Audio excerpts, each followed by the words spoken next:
Hey gang, we got an awesome episode coming up with Mike Mitchell. First, wanted to let you know, in case you don't, I'm coming to London September 6th and 7th. I think the 6th is sold out. We added the 7th. I'm coming to Dublin. That's almost sold out. And then Manchester, September 13th. Want to see you there. And then stateside, come November, we're coming to Memphis on the 6th of November, Huntsville, Alabama the 7th, Chattanooga the 8th, Knoxville the 9th, Asheville, North Carolina the 10th, Greensboro the 12th, Wilmington 14th, 15th, Myrtle Beach, we're getting nasty with it, November 16th, and then Austin, Texas, and Boston, Massachusetts. Austin on the 22nd, Boston the 13th. 3 shows have sold out in Boston. We've added a 4th. And Austin, we have 1 sold out. We're halfway through the 2nd one, so buy your tickets now. They're going fast, folks. Now, without further ado, let's get Mike Mitchell in here. Opa! Welcome, everybody, to Stavvy's World. 904-800-STAV. Call in. We'll solve all your problems. All right, Mo, there you go. Fade it out, you motherfucker. Jesus Christ.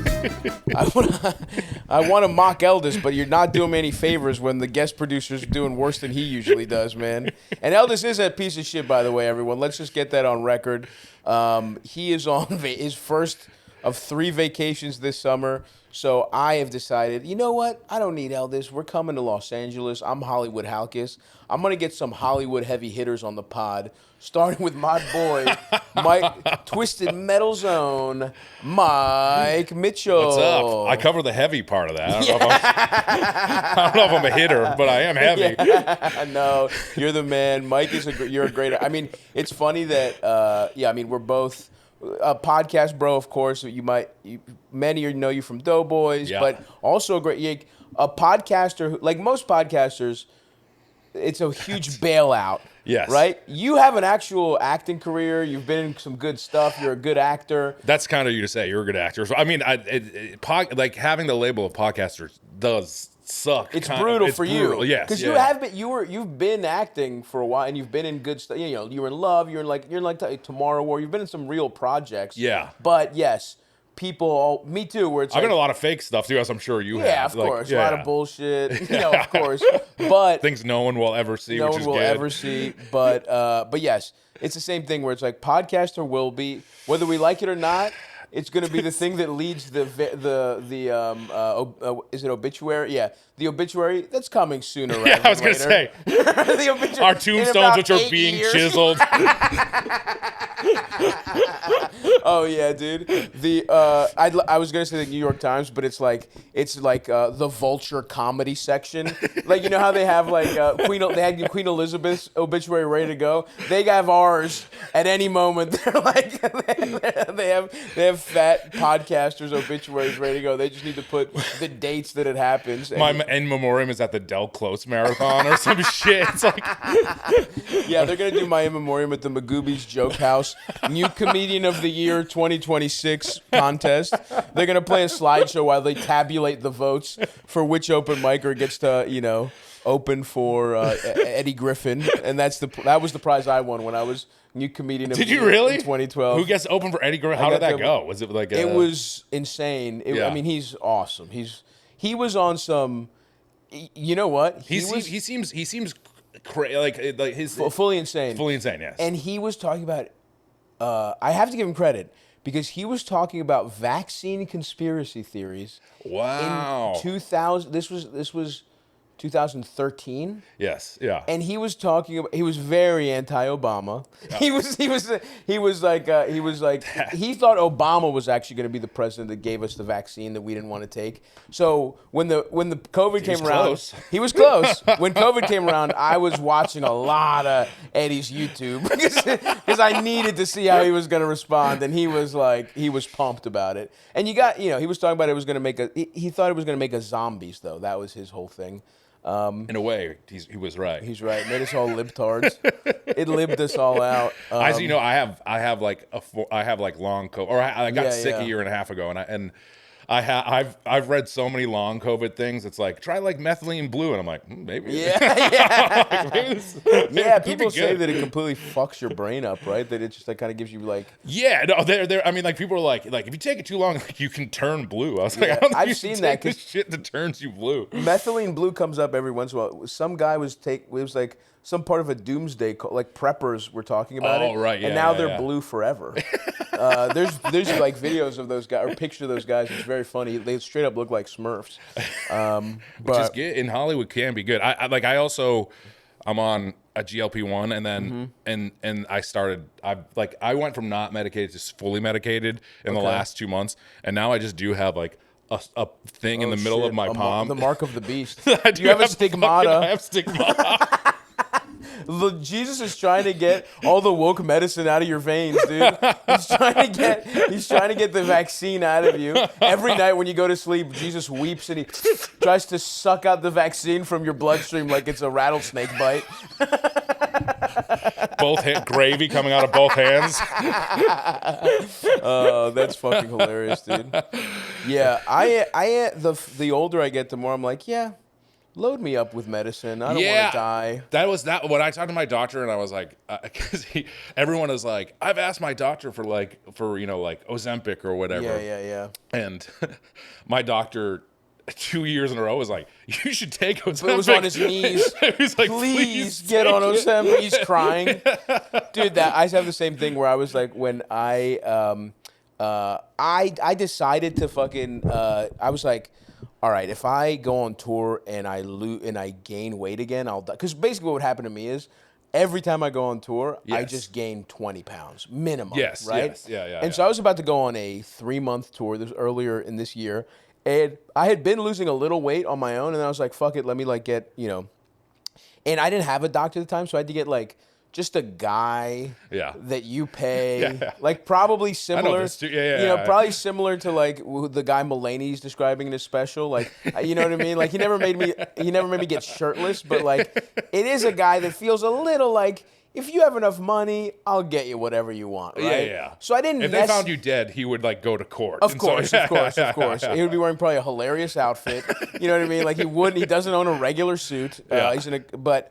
So he would just give me whatever I wanted, but everyone had prepared me for the insurance company being like, look, they're just not, insurance companies won't. And dude, I've never had an insurance company have a swifter approval of anything. Did they really? They were like, oh yeah, that fucking get rules. in there. They were like, you need this shit.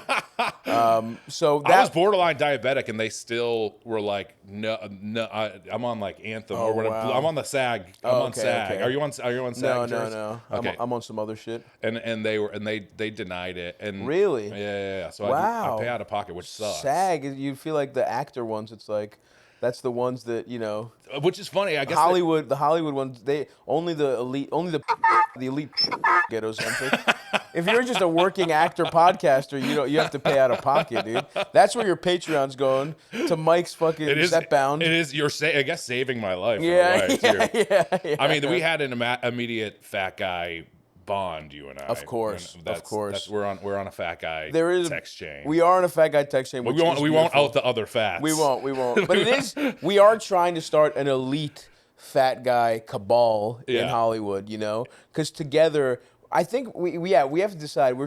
I think we should try and destroy the other fat guys. The four of us or the other two ons? No, the four. Okay, yeah. The ones on our chain, we need to start taking them down one by one. You know what I mean? That is. I mean, this is the funny thing. I'm sure that you know this too. Where I'm like, do I want to take this drug that will make me lose weight, and then I like being big and I like food. Like those are the two things I like, and then it's like, will I not get cast as will I just be out of work? Totally, will I be you're done. So you do you're you just have a nothing. weird not fat guy. You're just I'm an ugly man now.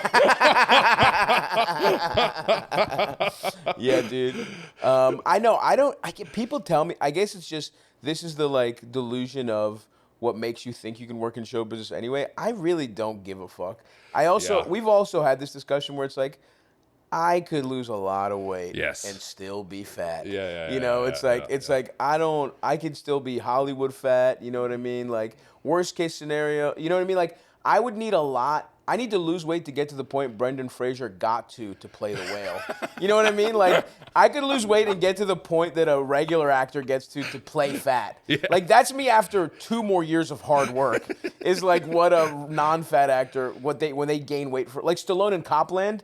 Oh yeah, that's my dream physique. Oh, 100%. You know what I mean? He looks fucking. That's awesome. like when I was like 22 years old. I wish I looked like Stallone in Copland. Which he like famously, for you guys who don't know, famously put. That was like his play at winning an Oscar, I guess, because he was like gained a bunch of weight. And I think the movie didn't do that well at the time, but it's a banger movie. It's awesome. I fucking love that. It's such a great movie. You guys should check out. You blew it, the big De Niro. Oh, dude, the De Niro. Yeah, you blew it. It's incredible. It's one of the. To me, it's one of like De Niro's like line reads right up there with a little bit. You disrespect him a little bit. You know what I mean? Like those two stand out so much. Yes. Of course, I have nipples, Greg. Can you milk me? It's kind of in that big 3 of De Niro line reads. That was also like now De Niro's like nearly a comedian. I feel like every movie that he's done for like the last 5 years has been comedy, which bums me out. But also, like you're saying, we're like, I mean, if you combined us right now, we are 600 pounds. Oh, dude, we're so fat. We're put this couch is being put to a test today. It's tough. Absolutely. Yeah. But yeah, I don't know, dude. I mean, there is the other thing is I could lose weight. I'll still have my fat identity. I have a breakfast burrito stain on these new shorts that's pissing me off. Were you a stain kid? Were you that kind of fat guy? You know, it's funny. I was like a beautiful blonde little boy. Oh no! Until what age? Like, how old are we talking? Right around like 5th grade, middle school. Like when I got to middle school, I actually genuinely remember in middle school, like being at a dance and then like 3 or 4 different girls asked me to dance, and I was like, "This is pretty fucking awesome!" Hell yeah! And I like didn't know what to do, and then like within that year, like I like like when in like cartoons where like a mouse will drink like the monster juice and then chase the cat around. That's like exactly what I like. Like within that year, I was like, and like acne started to come, and then it was just like puberty made you fat. Puberty, and it would always be like a roller coaster. And then when I look at myself in high school now, I was thin. I was like 200 pounds, but then in high school, that's like a fat guy or whatever. Right. Well, it was all in your head for sure. Yeah, I mean that was a part of it. Yeah. But I didn't look. I looked like shit. I looked horrible for a really long time. And that stayed with me forever. I also think that like when you have acne, you can't. I like couldn't look people in the eye for you know what I mean. I was like looking down at their feet and shit like that. So interesting. That was like the other sad part of it. But I was like, I remember I wrestled for a year and there was a guy who, like, the closest guy to my weight was like 70 pounds bigger, and so like when we were doing exercise, I had to carry him on my back, and I was like, I weigh 100 pounds less than this fucking guy. So I wasn't huge in high school, but I was like, I'd say fat. I'd say people would call me a fat guy. Now, when you were a beautiful little boy, do you remember what life was like? I swear to God, like I still will like. I'll have dreams of like running. When you're like 9. I was like the idea. Like I don't dream ever because I have severe sleep apnea. Right, but like, there with your brother. But I use a CPAP, so I am like I'm dreaming a little bit now. Nice. But when I was like a 9 or 10 year, I was like a fat. Like I'll have dreams about being a boy again and running around, and I'll wake up and I'll be sad, and I'm like, that's so fascinating, dude. Because like that's interesting because we have an absolute fat guy bond, no question. Yes. But we have gotten to, fat adulthood in different ways because I was just your textbook fat little kid who was kind of like, gets his cheeks pinched by old ladies, cute little fat guy. Like I've told the story in the pod, but it was like, I auditioned for that Bruce Willis movie, The Kid. Oh shit! But it was like an open audition. It wasn't like I auditioned for Dennis the Menace. That tells you the difference. You were a Dennis the Menace type. I was a fat boy. I was like, because they wanted a chubby little guy. It ended up going to like Dakota Fanning's brother. I guess. Oh really? I guess they tried to make him a child. Their parents were like, put them all in the fucking system. I got debts, baby. The Mets fucked me. Put the boy in movies too. And you know what? I want to thank Mr. and Mrs. Fanning because the two daughters are great actors. Incredible they actors. Did a great job. Incredible actors. Sometimes it's worth it to ruin the kid's life. I wonder what the kid is up to now. The guy who the movie was the kid, the boy who beat me for the nationwide talent search. But it also is so funny where it's like we're doing a nationwide talent search. So the Fanning brothers he's chubby because he's a little. He was, I think. Can you look up the kid? The kid. Yeah, the kid Fanning. And I remember seeing that and being so fucking pissed. Or maybe it's not Fanning. Maybe it's is it a different? Did I make that up? Disney's the kid. Yeah, go to cast. I think it's that kid. Maybe is his last name Fanning? No, it's something else. I lied. Or maybe they changed his name. It could just be a stage name or whatever. True. But I'm gonna be fucking pissed off if you lie. Dude, I'm such a fucking piece of shit. Oh, maybe I was wrong. Damn, I thought I knew that. That is like a thing I remember seeing. You know what I mean? Like that. The Disney's the kid is one of those little memorable. Yeah, click on that kid. It's a young version of him, isn't it? Oh, it's not. It's Spencer. Oh, Breslin. It's a different family. Oh, is it Abigail Breslin? That's why. Brother. Okay, I wasn't totally wrong. Yeah, look at him. He looks like a little fat. You know, he's a little. He's not even that fat, but no. Anyway. But it's interesting because no, you would have been way fatter. Yeah, absolutely. Maybe I was too fat. But it's very funny for them to be like, we're doing a nationwide talent search, and it's just like a showbiz kid gets the role. Yeah, that fucking sucks. It's like, what the fuck, man? What did I give up my Saturday for? To go to the fucking Towson Town Center Mall and sit in a fucking room for 4 hours. That also sucks that there was like multiple producers being like, that kid might be too fat. Too fat. Like that's next. Yeah, they have a pile that's like too fat enough to good to put in movies. Like they were. That was really what it was. It was like they were just like Dan Schneider was just like in a control room being like, reject, put in movies, put in the pile. Anyway. So I moved out here. I looked up to Dan Schneider so much when I came to Hollywood. But yeah, because it is very funny to think about the way, you know, the roots to being, because like I had the problem of like I knew to play the little fat guy role, and I knew to be the life of the party at a very young age, and to be like the fun little fat guy, and so I had I was not socially anxious at all, even in high school. That's huge. The problem was I could get because I was so like. Because I was so like open and like constantly an entertainer or whatever, the only place social anxiety hit me was with girls. Sure. And so that was a brutal one because when I was in high school, it would be like I could get girls to like go to the, you know, you like I remember in high school, the most brutal time of my life is take this girl out, we have a fun time, we're in my car, and that's when the anxiety starts because it's like a girl she's trying to make out with you, dude. Like I could have probably gotten like a weird hand job, you know, in my car, but I was just like air poofing out of your dick. Yeah. Probably could. Yeah, even at 17, I had erectile dysfunction. I just like my dick couldn't get hard. There's one time where I was getting jacked off in my church, and I was I was so nervous my dick wouldn't get hard, and I was drunk as shit. I was like 16 and just blackout drunk.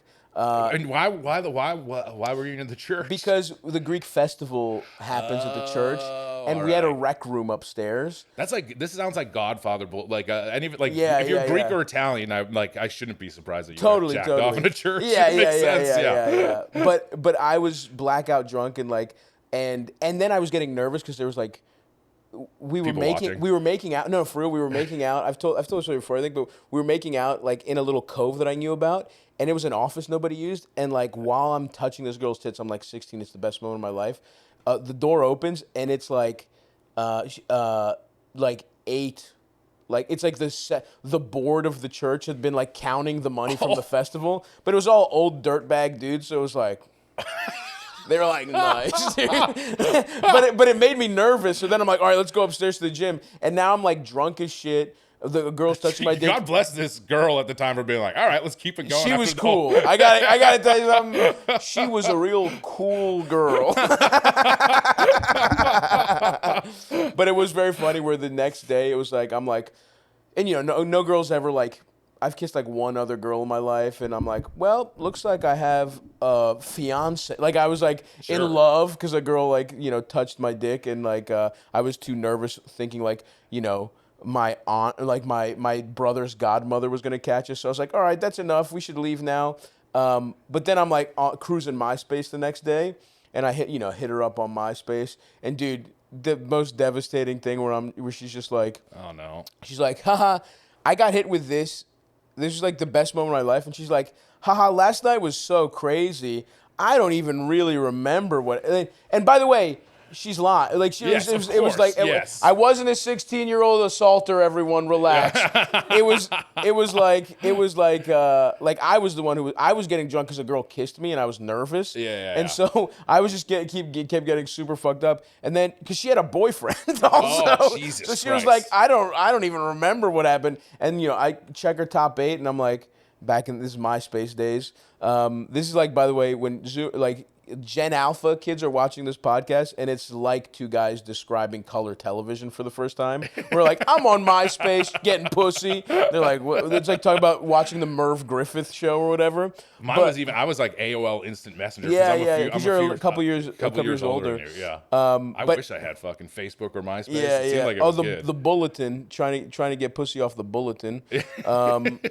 Before statuses, you had bulletins. But yeah, and then and then I go, and she hits me with that message. I'm at my telemarketing job the next day. I was working as a telemarketer for a company called American Government Mortgage. When you were 16 years old, this life it sounds like you're like a 24-year-old guy. No. I was at my telemarketing job the next day, and I'm on MySpace being like, time to message my future wife, the girl who kissed me.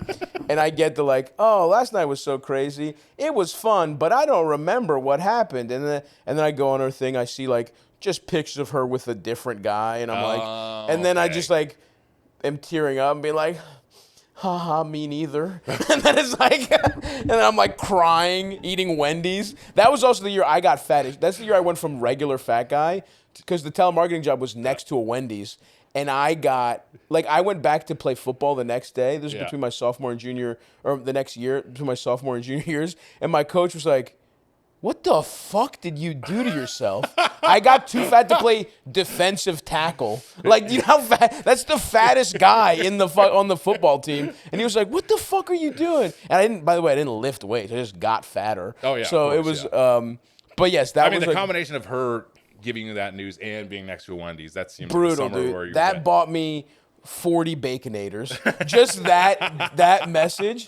And so that's because I think of fat puberty as the moment you go from a chubby little boy who's like, because everyone who looks back, it's like you go from a chubby boy to like a fat, disgusting man. Yes. And that was that summer. Yeah, was when I went from the kid is cute. Like with the Disney's, the kid is cute. Yeah, but then yeah. Do, like there is that's that crossover. It's like it is around middle school, high school. It sounds like you went, and then there's an even later one, which is like what I went through like 5 years ago, when you just become like as fat as a 50-year-old man. When you just become a disgusting, like not fuckable in any circumstances, man. Yeah. You know what I mean? And your body's not functioning. Yeah. It's when you get sleep apnea and you get your first. You need like 3. You need diabetes, sleep apnea, some kind of dick problem. It doesn't have to even be erectile dysfunction. It could be like I was pissing too much, or like or your piss is sweet because of diabetes or whatever. But it's that sort of thing of there is a level where like if there's a girl in your bed and like she's touching and you have a sleep apnea mask off and you have to take the mask off before you have sex, or like putting it on like the whole process of putting on your sleep apnea mask after you've had sex. It's just embarrassing. That's the weirdest one, where you have to be like you're like, this is a pretty victorious moment for me. Yeah. I've had sex with a beautiful woman, or an okay woman. And who I respect, a beautiful woman who has something wrong in her life, or an okay woman who I respect greatly and who care, who we have a bond, whatever. And then you have to be like, all right. And then you're cuddling, you're like, wow, life's awesome. And then you're like, okay, goodbye. I'm gonna go put on the mask that makes sure I don't die while sleeping next to you.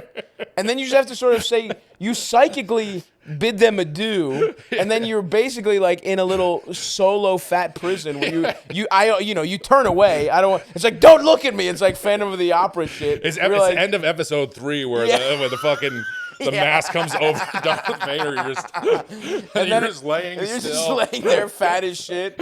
And then like I literally like turn away. Like I'm a stomach sleeper. Me too, yeah. So I'll turn away from I'll like show her my back so that it's like you don't look at me with my mask on. And then I'll wake up in the morning and be like, all right, take it off, and now I'm a human being again. I'll cuddle for like 5 minutes before waking up again. Me with a mask on is like I'll like pat like whoever's in my bed head and be like take their hand and be like goodbye. Like this is it. There's nothing else that's gonna happen now. I know. I've had to become a back sleeper because of that, and I hate sleeping. Good for you though. I think it's better for you. I just didn't learn it. I've just persevered through. I know it's bad for you, but I'm just like, I don't fucking care. Yeah. I'm gonna keep sleeping on my stomach even though there's like a fucking cord tangled around me or whatever the fuck. I'll figure it out. I just kind of hope the cord does its work. Yeah, one day it kills me. Yeah. Hung by my CPAP tube. Yeah. I know we got some blue collar boys and gals listening to Stavvy's World. Me, myself, sure, as a youth, I worked with my father who's a contractor. I worked in a machine shop manufacturing parts for guns. That's literally true. It sounds fake. I don't know, but I did do it. I come from a blue collar background. And that's why I'm excited to tell you about Brunt work boots. Comfortable. They protect you like work boots, but they feel like sneakers. You know I'm a wide-footed boy. They come in wide sizes as well. I got the Marin boot. Beautiful. I'm moving apartments right now. It's in my other spot, the studio. We'll get into we don't have to get into that during an ad read, but I'm in the middle of some heated real estate negotiations. These are wonderful boots. They're incredibly durable, but they're comfortable, like I said, like a pair of orthotic sneakers. You feel like you're walking on a damn cloud. Like I got the Marin, like I said, they are at home on the toughest job sites. They're completely waterproof. Rain, mud, standing in water, your feet are going to be nice and dry. They're also not bad if you're just podcasting. Maybe you're a gamer who wants to pretend, who's been lying to their father about working construction for years. These are the boots to get because they're comfortable for your tender little gamer feet. But maybe you're a blue-collar boy or blue-collar girl, just like me, just like my daddy. And if that's the case, you're going to want to grab these. All of Brunt's boots carry the names of real workers in their trades who test and inspire them. You're going to love Brunt. With our code Stavvy at checkout, you get $10 off. Go check that out at Brunt. Brunt was tired of the workwear brands out there cutting corners. You work too hard to be stuck in uncomfortable boots that don't hold up. So they built something better. Boots that are insanely comfortable and built for any job site. For a limited time, our listeners get $10 off at Brunt when you use code Stavvy at checkout. Just head to bruntworkwear.com, use the code Stavvy, and you're good to go. And after your order, they'll ask you where you heard about Brunt. Do us a favor and tell them it was from this show. Put on those delicious little Brunt workwear boots today. Well, not today. You order them today. They come in a reasonable time. Then you put them on. You finally feel like a man. That's with code Stavvy. Bruntworkwear.com. Use the code STAVVY. In my church, years of not any of what you said. At 16, you were way ahead of the curve. Well, no, that was it. It was like, okay, all right, yeah. I kissed one. I was cucked before I even got to fuck a girl. Where it was like, I had like a high school girlfriend who was like a family friend that I would see sometimes, and we would talk on the phone. Yeah. And then and I made out with her twice. I touched her tits once, and but I would get phone calls constantly where she'd be like, I accidentally got fingered last night by like just some other guy. I hadn't even seen her breasts, and I'd be like, all right, well, listen. Fifth time. This has been fifth or sixth time. One more time, and you're in serious trouble in this relationship. So I had that, and then I touched 2 pairs of tits, and then it was over until college. You know what I mean?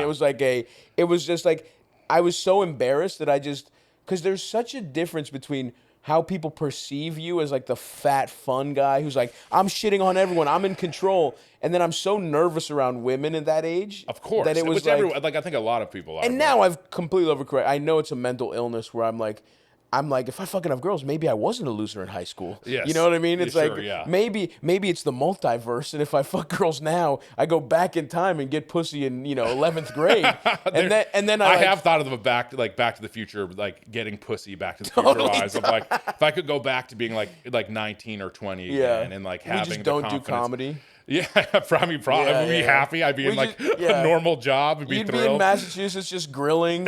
Be like 7 kids. Michael Jr. You know what I mean? Like that. We'd all have such better lives. I'd just be in Baltimore owning a fucking crab restaurant. I'd be, you know what I mean? And we'd 7 have kids with huge heads. Yeah, just fat little kids. Me and my fat daughter. I'm braiding my fat daughter's hair. That'd be awesome, dude. If we just go back in time and get pussy in high school, our lives are so much better, dude. And we're just, we're I have like a Thin Blue Lives flag yeah. up. Oh, yeah. It's like completely. If you're not doing anything wrong, you shouldn't be scared of the police. You know what I mean? Like, 100%. You got the thin blue line. Dude, absolutely. At my church, my confirmation, Cardinal Law was there. The bad guy from Spotlight. Whoa, you have a famously famous move arounder. Like he was the guy who didn't fuck kids. He just kind of shifted the guys around. People. Yeah, he was very Game of Thrones. He was moving priests left and right. He's got like a board like it's fucking Stratego or whatever. And he's like, all right, he's got to be at least 3 parishes away from the kids he fucked. God, come on, Frank. Come on. That was my only spot. Now I got to move Eric here. You're killing me.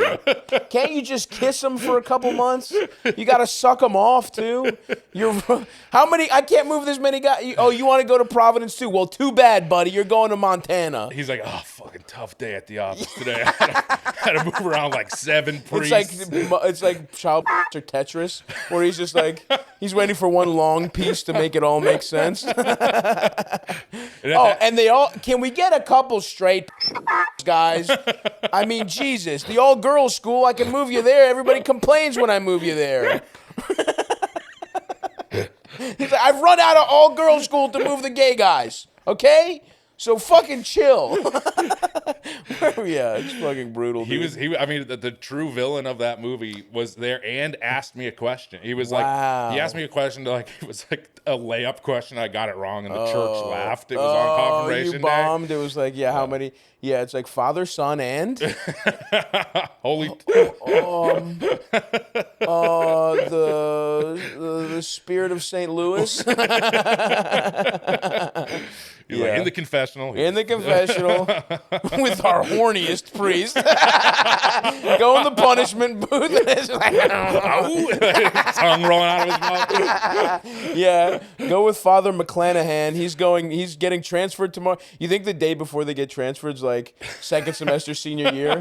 They're like, woo, I'm going crazy. I'm going on a spree. I got to move to Toledo tomorrow anyway. I might as well. That's what my mom, when I went to Camp Fatima, which was not a fat camp, surprisingly. Yeah, that was a saint, right? Because there was Our Lady of Fatima. Yeah, Our Lady of Fatima. And that was the first camp my mom sent me to when I was younger. As an adult, she's like, I was worried about sending you there because a priest had got in trouble for like a child there the summer before. I was like, why the fuck did you send me to that fucking camp? What the fuck's wrong with you? She sent me to Camp Fatima still. That's so fucking funny. And dude. I was like trying to remember Camp Fatima. I was like, I don't remember anything about Camp Fatima. Bad sign. Was that the summer you turned fat? You're just like, Mike, how was camp? I don't want to talk about it. Bring more Doritos. I went from Macaulay Culkin to me now. It was a summer. I've always said that there was like one summer I went down in my basement, I came up and was just a fucking monster. A homunculus. That's so fucking funny, dude. My mom also, she worked at my high school, so that was not helpful in any way. Yeah. Oh, that's so true. Yeah. Your mom lurking, you can't just be like, I remember my junior year, I wrote a note to a girl that was like the most embarrassing note you can write. That was like, hey, like, yo, I like maybe wrote yo. Yeah, like, yo, of hang course. out later and like we're gonna go drink beers at White Rock or whatever. Yeah, And I yeah. gave it to this girl, and then my chemistry teacher, and she sucked, but she took Yeah, the note yeah, and yeah. she brought it downstairs, and I like walked into the room as she was giving the note to my mom. So my mom like had to, and this note is like it's the most fucking embarrassing thing. So my mom had to see like what a fucking loser her son also was. Yeah. Like this note that will like make any pussy go dry You're if you in read trouble. it. You're in trouble, but you're also such a loser. Yes, And you have to watch her react live. You don't even get her reading it and then like being like, all right, how am I gonna react when he gets here? You see her being like, ugh, come on. It was truly like it was a mortifying moment. Yeah. And so I like also I like it didn't help that she was there. Not that I would have done well anyways, but I think course. that there's guys like you and there's guys like our buddy John Gabers who are like confident big guys. And Gabers, I feel like really did have it figured. Like I feel like he actually did hook up as a youth. He I think he did well. Yeah, and I never. No, I didn't. Don't get me wrong. I didn't either for like my psychological hang. That's why it's like it's interesting the different types of fat guys you can be and the different hang-ups you can have. Yeah, and I was like I didn't, and even in college and now, well, I also found out I was like I don't like whatever. It's not for me. Yeah, you're asexual now. It's like I don't care about it. It's not fun. It's not fun for me. I don't like it anyways. No, but that's not true because the other thing is what I really admire about you is you have a pure. You're like the party animal for pure reasons. Yeah, you like just everyone having a good time, and there's no like because like I'm trying to have a good time obviously, and I like hanging out. Don't get me wrong, but I'm also 50-50. It's 50% that 50. It's like good party.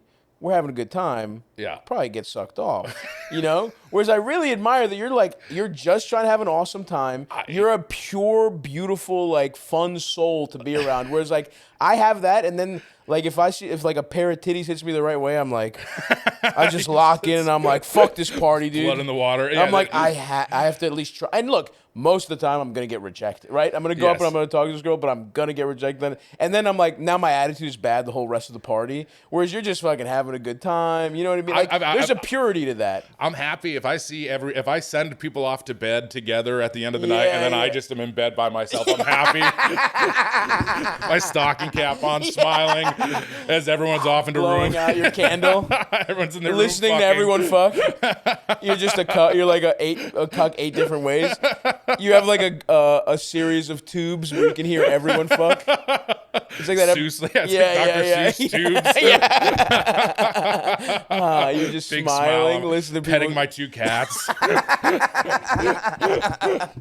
That was, I mean, like in college, the fat guy thing for me was always a sticking point. I was a 9/11 college kid. My first week of college was Oh wow. was 9/11. Holy shit. Yeah. So and I saw 9/11. I saw the buildings fall on a movie theater. Well, not like an AMC. Oh yeah. But yeah. like not there was I was like, how do they even rig that up? There they had that ready to go. 4DX. Yeah. The seats just rubble is coming on your head. Why the water squirting? It was the theater at the college, and it was my politics class, and then like I saw that all happen. Oh my god! Like on dude. a big screen live. That's crazy because we're only like 5 years apart, but like that's right. Yeah. But that difference in those years is crazy. 'Cause I was in 7th grade. Yeah. And you're like the idea of a 7th grader in a college, like that's worlds apart. Of course. And like now we're just the same age now, but it's like that's just crazy how much like what a different experience. Because I was in French class. And being like, but that's crazy because I'm sure the vibes were not like fun after 9/11 happened. No. No one's trying to fucking get drunk and just suck a fat guy's dick after 9/11. They're trying to like be scared about Osama bin Laden. I remember they were like firefighters are like people love firefighters and like bigger guy, and that didn't happen for me. That didn't work out at all for me. Yeah. Well, if you were in Boston being a fucking volunteer firefighter, it probably would have worked. I should have pivoted at that point. Well, there were guys, and this is a big pet peeve of mine. There were guys who signed up like 2020 or 2002, oh, sure. and they were getting the runoff pussy, but it's like, You guys weren't fucking firefighters during 9. They should have made you show, like, were you a firefighter during 9/11 to get to fuck these girls? And I know a lot of guys weren't. You know what I mean? I would have been one. I should have been one of those guys. You I definitely should have signed up immediately. And I would have not passed any tests. Yeah. Like carrying the hose, I couldn't even do it. Yeah. But you're eating the Dalmatians' food. You're like in their bowl, like. Come on, Mike. We're gonna keep him as like the house pet. You're the gimp. You're the firehouse gimp. Which speaking of, we saw we went to see double feature of that was awesome because I hit the fat guy chat thread. This is the beauty of the fat guy thread. I'm on the plane to LA. As soon as we land, I'm like, where do I get a good burrito? That's the first question I ask about LA. It's like I'm on the tarmac. Yeah.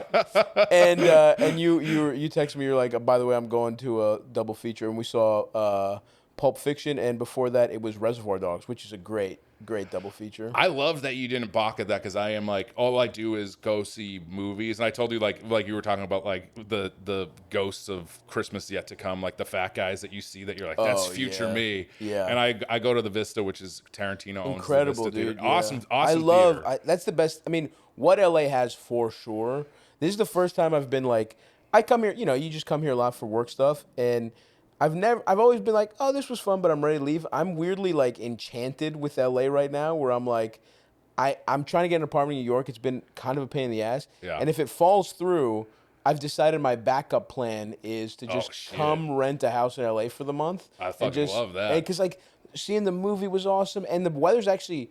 It's not as hot as you'd think in the summer. No, October it weirdly gets hotter. October, but August, not bad. You know what I mean? Like it's not great, but it's like better than New York, which just gets hot as fuck, and there's no beach and there's no pools. And there's no there's like never any real humidity. It's just when it gets like 100 degrees. It's also nice because it's cold at night. It always dips down because the sun is really what's heating you, not like humidity and it's being in an urban fucking landscape. So anyway, I think I would love for you to get a house. I mean, you would be moving out here like as the city is like falling, like everyone is like vacating the city. But it would just be like a weird like. Let me spend a month during the summer. Look, I think what's going to happen now because I'm excited about this plan. Yeah. God is going to turn around. When I wanted the New York apartment, he was fucking my ass and not giving it to me. Yeah. Now where I've got this kind of fun plan to just spend like 5 weeks in LA over the summer for fun and watch movies and shit like that. I'm trying to trick God into giving me the New York apartment. By having a different dream, I'm like, well. I want this now, God, and he's gonna just give me the apartment because the fucked up thing is there's a fire pole to the Sbarro downstairs. Oh yeah, that's my dream apartment. It's like next to a Sbarro Panda Express. I'm like, yeah, the best parts of New York City, baby. It's above the M&M store in Times Square. I would always be getting asked for autographs for Red. Yeah. Like, Red. You couldn't wear whatever color shirt you're wearing. They'd be like, "Whoa, it's the yellow M&M." You never break character. I'm like, all right. But yeah, it was fun, and I love that about it. I mean, like Tarantino's theater. I mean, I've really gotten into a movie going. Era of my life because when I was a kid, my parents are I'm a first generation Greek immigrant, and there really was a cultural like my mom was into too good of films because she grew up in Europe and she was seeing all this she was big into actual fucking intellectual cinema I'm too stupid even now to remember the guys that we're talking about. I don't know what are some fucking big. I went to film school too, and I don't know. What's the guy playing chess with death with the Bergman? Maybe okay. She's into she was into but the one thing she really liked was weird. And my mom's just the nicest Eastern European woman. Makes snacks from my friends. My brother just had a kid. She's built to be a grandma. It's awesome. Just so perfect. But she weirdly really liked mob movies. So the only a weird bonding experience I had with my mom when I was a pretty little, and she wouldn't let me. She was so strict I couldn't watch. For a while she wouldn't let me watch The Simpsons. She was that strict. But she would let me watch mob movies because she thought they were just good movies. So it's I remember renting The Godfather and The Godfather 2 with the double VHSs with my mom, and that was one of the most bonding experiences of my, shows you how ungrateful you are. It's like my mom did everything for me, but I'm like, one time she got me Domino's and we watched The Godfather. That was the best day of her as a mom. But so I kind of have like crime movies are like they're important to me. I mean, Goodfellas is like was like when I saw that movie on VHS when I was whatever, like 10 or however old I was when my friend got it on VHS. That was like the change, like one of those life-changing moments where you're like, well, movies, I didn't know movies could be like this. Could be fucking cool. Like this is such an interesting. Yeah, Goodfellas was when I was getting into Scorsese and stuff, it was. I have like these eras where I'm making up for lost time because I didn't really.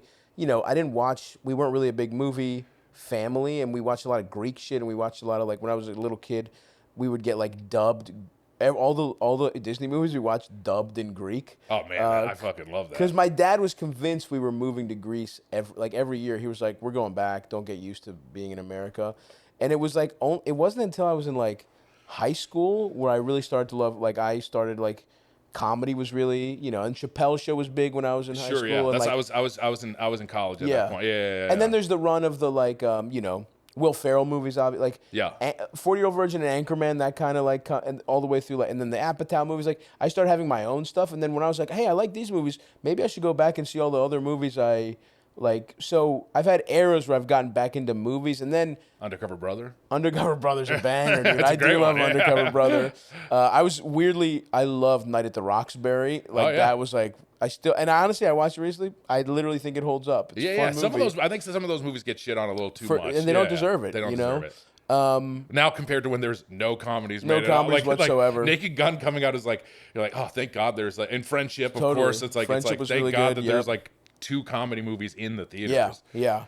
But yeah, so I don't know. I just find myself being like, and now I'm in a place where I'm like, let me keep, and then I was like into stand-up so much that I thought I was like, fuck all other stuff. I got to learn how to do stand-up. But now I'm kind of in a point in my life where I'm like, my favorite thing to do is go see a double feature of like 2 movies I love. You know what I mean? That's what I thought. I was like, a lot of people would balk at that. I was like, 6 hours at this. Like, you just landed in LA. You want to come spend 6 hours at this theater with like 55-year-old guys who are like the entire movie. But there's the other thing about LA is that there's hot film girls. Sure, which does, and I mean, New York has that too to some extent. Which I have never noticed at the theater until I was sitting with you.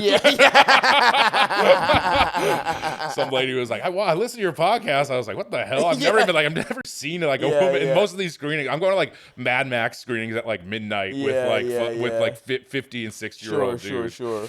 But anyway, it is cool that so yeah, dude. Who knows? Maybe we'll be fucking catching these fucking double features. I would love the Vista is fucking. It's awesome. It rules. Were you not like a Simpsons? Did you get to watch? I love the Simpsons. No, I did. Yeah. It was the kind of thing that I would go to my friend's house. Shout out to the mysterious and elusive Big P.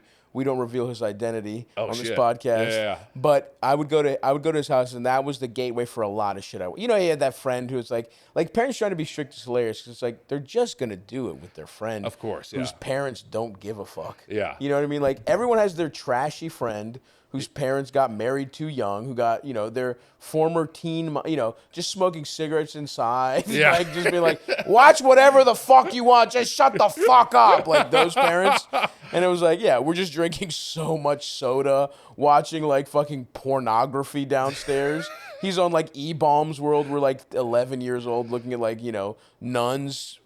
I won't say what because we've already said some stuff that's going to get demonetized this episode. But yeah, I mean, so I loved it. I mean, I was a huge Simpsons. And then what happened was, I don't know if you caught it this way, but a lot of my comedy education was just reruns. Like Seinfeld. Sure, yeah. You don't watch Seinfeld chronologically. You watch it at 4 p.m. It's that weird syndication. And so I watched The Simpsons and Seinfeld, and like there were these specific, Malcolm in the Middle, like all these shows. And they were just showing they were showing like the best Simpsons and the best it was like they played double episodes and shit like that. Yes, exactly.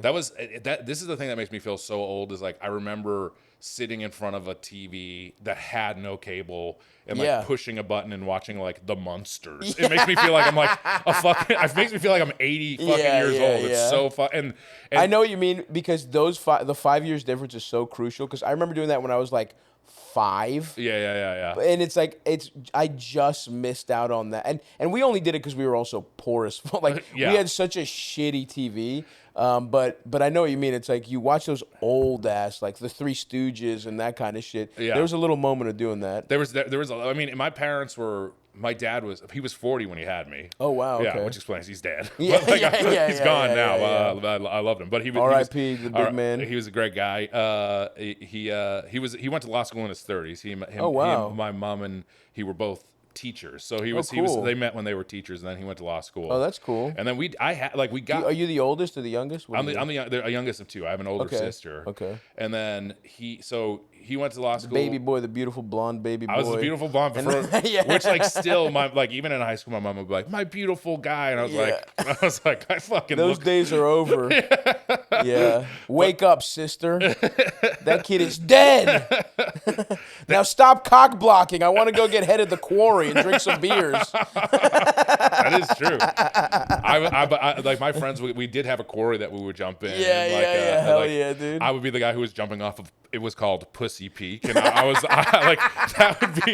would be the thing. I was like doing laps on Pussy Peak, and they had to convince me to like do the bigger ones that I was afraid of. That's so funny. I feel like I was maybe because my parents would let me watch The Simpsons. Married with Children was like a little dicey. That was the one that they were like a little bit afraid of. Of course. But Conan was the huge one for me. Like watching Late Night with Conan is like what made me be like, I want to like do that in some way, which I never even figured out when I went.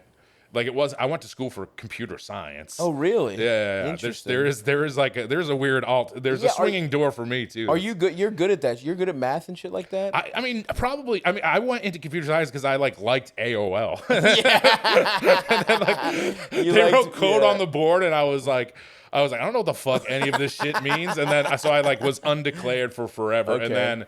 I was like, there's the park school at Ithaca. I went to Ithaca in upstate New York, and the park school was like, road trip. I mean, truly why I submitted there. I submitted I applied to 11 schools, and I got into there in UMass Amherst, which and I got in there for the engineering program and into Ithaca, and I was like, I should make a change and go up there. Like I'm gonna be a new man up there, and then it was just the same thing for 4 years, of course, when I got up there.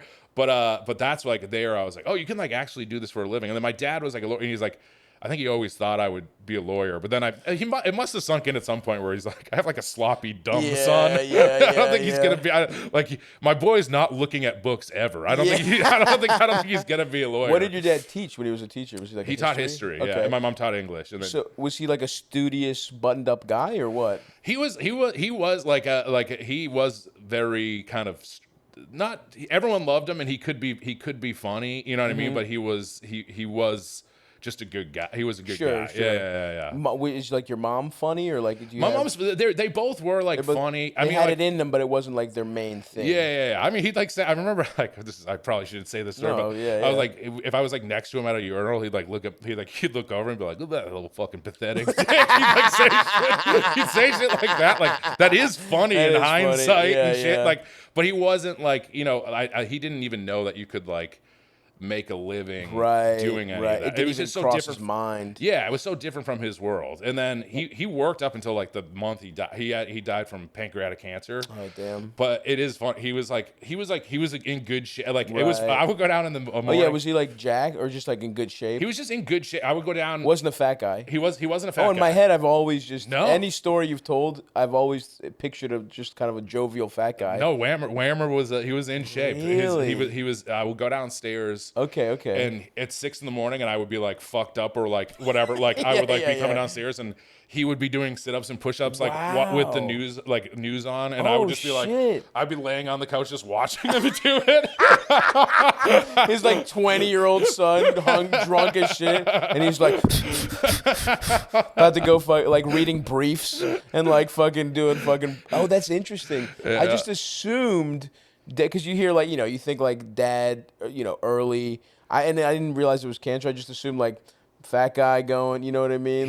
He would spa with me sometimes, and truly, in like the last month he was alive with stage 4 pancreatic cancer, he still was just like kicking my ass. He was like beating the shit out of me. And I would be like, I was like, fuck. He's like still pretty fucking tough. Yeah. On his deathbed, you're like, all right, one more round, old man. Mike's time to shine. Beep, beep, beep. You're like, get the fucking hard things in here. He owes me a sparring session. Just a quick jab before they pull the plug. Got you, motherfucker. Look, we got to pay the bills around here, okay? I find out about a lot of products when they sound cool and we have mutual interest, and we're like, all right, great. We'll try them out. We'll do an ad for them if we like them. Magic Spoon, I've had in my home before they were a freaking advertiser. They sent us a box to try it out. That box went fast as shit in this household. I have this in my other apartment. I have Magic Spoon at both my apartments. That's how much I love this cereal. It's got I'm a protein boy right now. I'm trying to get a little swole, so I'm prioritizing foods that are high in protein, lower in sugar. That's what I love about Magic Spoon. We're talking 13 grams of protein, 0 grams of sugar, 4 grams net carbs. Because look, you don't want to kill yourself.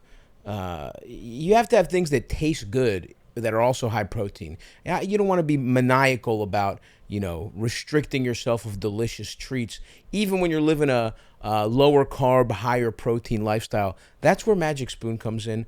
I take handfuls. I sprinkle in a little yogurt. You know what I mean? I have a nice time with it any way you slice it. You're going to love it. Obviously, I also have it with milk, classic, but I get creative with it. Little protein powder, a little peanut butter in there, whatever you want. And they have treats now, the crispy, crunchy, airy, another 12 grams of protein on the go. We were crushing those on the bus.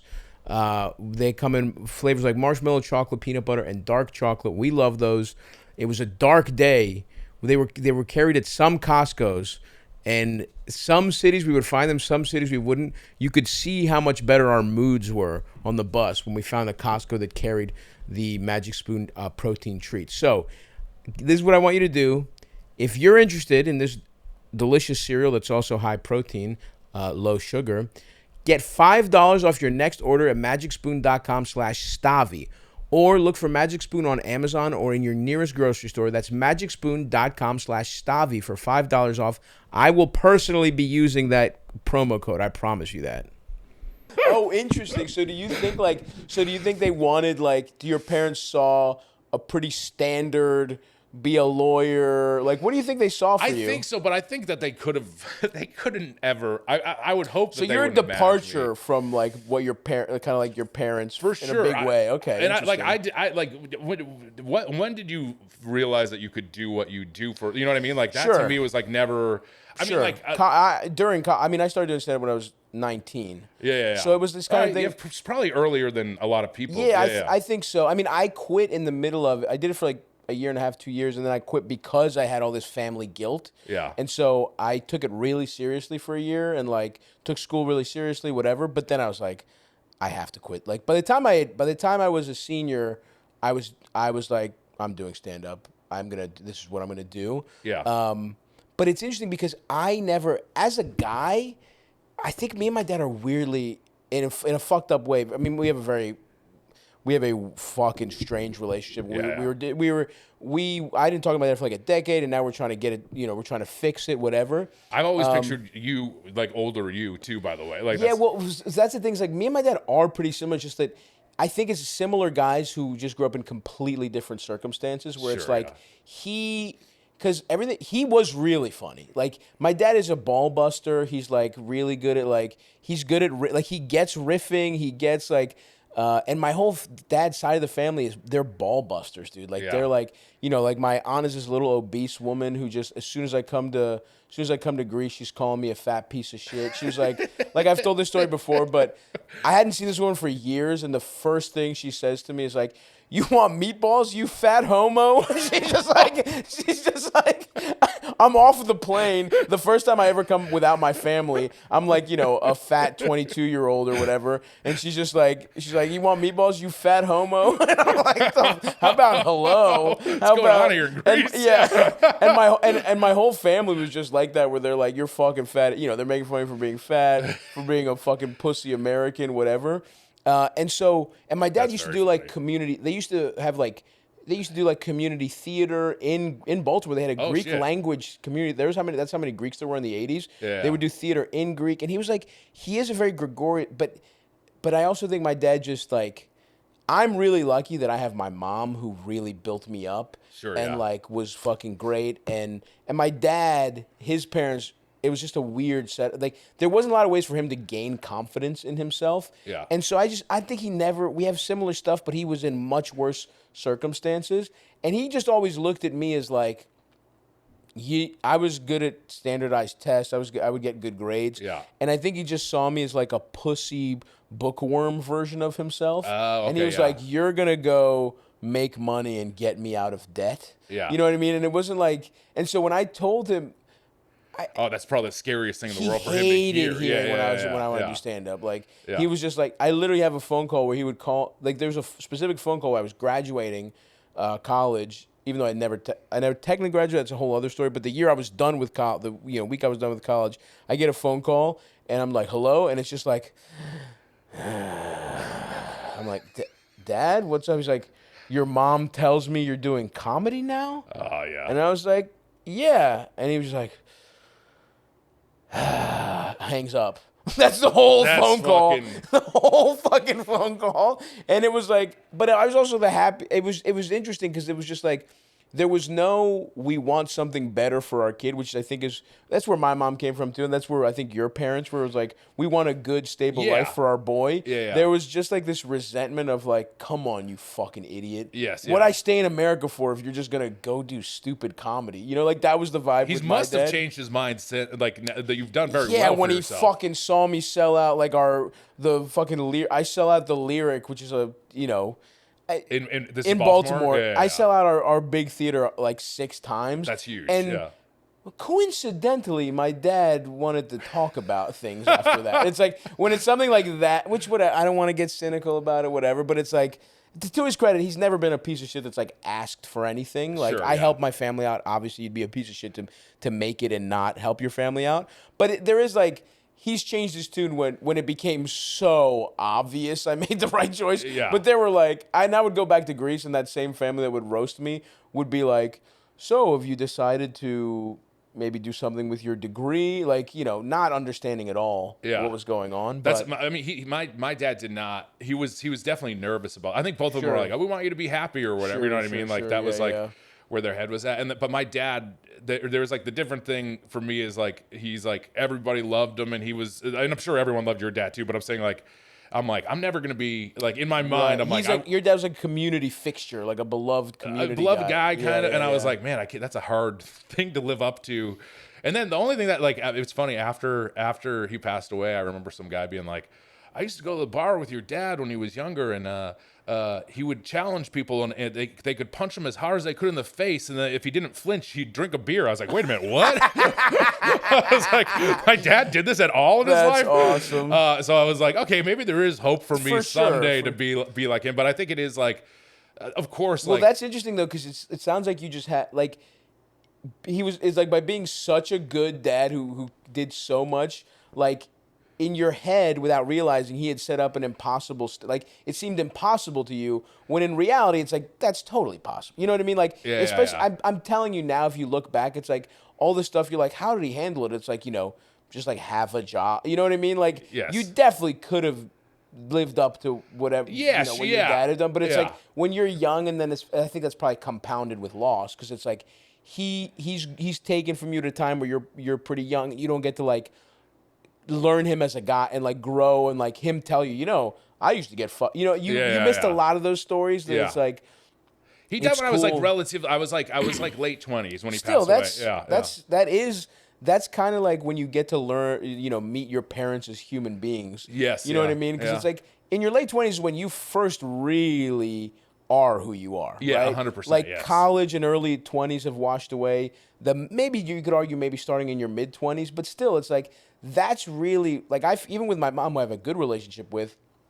That's when I feel like I've started to get her as a human being. Oh, yeah. Instead of just my mom. It's like that happens when you're like 30. Same You know? thing. In my mom and I always watch movies, so that's how we do. Oh, we cool, bond cool. over that shit now too. But like, my mom was the hard ass when I was growing up, Yeah, and then she was always pretty supportive about entertainment stuff. And I went out here for like a summer semester after I finished, and then I was like, I got offered to work on this movie in Denver. That's like that was like my first showbiz job. Cool. Like And, PAing or something? Yeah, I was like an assistant to a producer nice. who asked me to suck him off at one point. And then, I was going to make a joke about them molesting you, and they actually asked you to suck. They actually asked him to suck you off. That's awesome. Fresh out of college. and also, he did ask me to buy a bunch of porno in a bookstore once. Yeah. Oh. It was fuck. it was a bunch of like. It's like the fat intern sucks dick. You know what I mean? It's like Boston Boys, first gay experience. It's just like all shit that it directly applies to you. He gives you 3 very specific titles. It was a funny stack of magazines, I'll say. Yeah. And I did that, and then they were kind of like, why don't you like try to do it? And they were like supportive in the way, like I was pretty self-sufficient early on, but my dad was like, here's like a little bit of cash. He did that, you know, he did that every so often. And I was like lucky like that, you know what I mean? Like I worked like, they were good in the way of like I was a garbage man one summer. Oh, hell yeah, dude. Yeah, and I would see Tom Brady. I mean, we haven't even talked about how you hate the city of Boston. We don't have to get into it now. You know what I mean? I do. Well, the thing is, I philosophically hate what Boston stands for. Sure. And it's mostly sports hate, right? Yeah. Because I have a lot, like some of my best friends are from Boston. I hit it off with people from Boston. Bobby Kelly, like my first. We're so similar. It's like, it's like it's just a few, like totally. a few hundred miles. Everything on the East Coast is kind of like I think starting from Baltimore all the way up to Boston, there is a chain of like Boston, New York, Philly. Yeah. You know what I mean? It's like there is like this mid-Atlantic, Northeast. We all hate each other and we're all the same. And we're all pretty much, even Pittsburgh to a certain extent, like Baltimore can kind of, relate to that kind of shit too.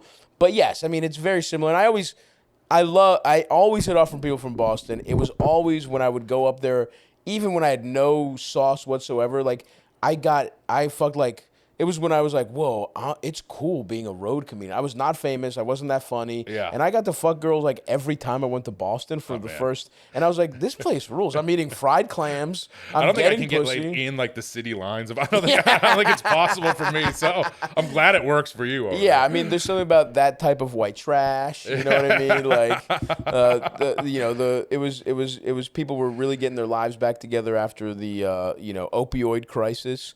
But I really do like, and spending time in Boston, I like it. But there is just like, you're gonna come out with my. I mean, you'll have a fucking blast. And we'll be there. We'll be in Boston the 12th and the 13th, I think. Whatever. We'll flash the fucking dates right here.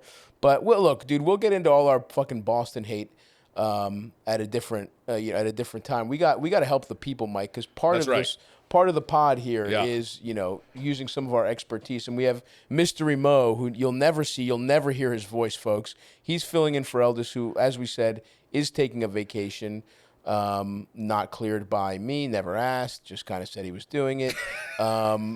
You gotta love it, man. Do you have any experience with Albanians, Mike? Have you ever? No, not too No, much. okay. I'm now questioning. I'm like, have I ever met an Albanian? I feel like I must have met an Albanian in my life. Yeah. Who knows? Sure. Yeah. Well, I mean, I'm from a very Irish, Sure. I don't know that they're in Boston. Honestly, they're in New York. They're in Baltimore. But anyway, Eldis is. That's why we always like to ask. All right, what do we got here, Mo?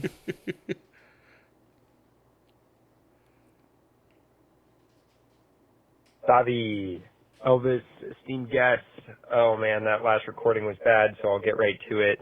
I'm bi. I saw this couple for a while as a unicorn. They've since divorced, and while I haven't kept on with the guy as much, I've been cordial with the gal. Cordial, huh? I'm also a bartender in a town. I'll redact the name, but it's a sizable town, maybe 500,000 people. Okay. She's now in this era where she's going on a lot of first dates again and getting back out there. Sure. And they were by no means, not a kinky couple before, but she's like kind of kicked it up a notch, and she's kind of started showing up at my bartending job in the evenings.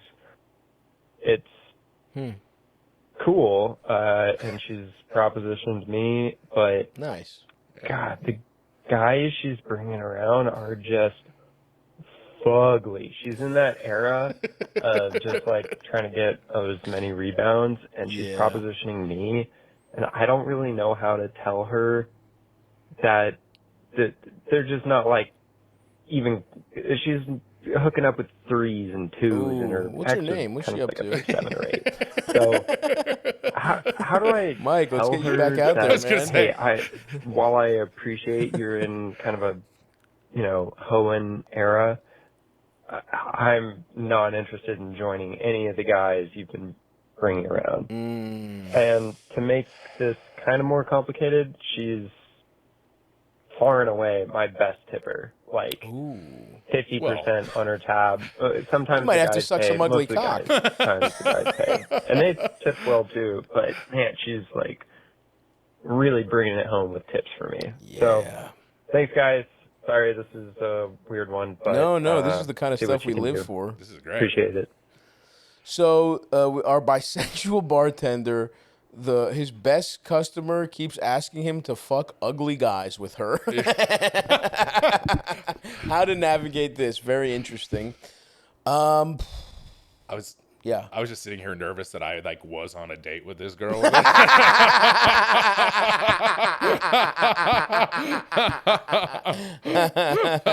like, I guess I'll let the bartender suck me off if I get to fuck you. Which bar?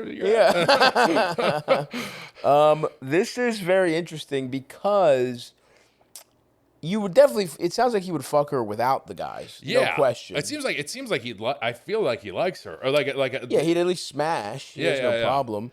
I think when you're getting, she's in this era, whatever. And yes, I do think if you're direct, you risk hurting her feelings to the point where she stops coming around as a regular.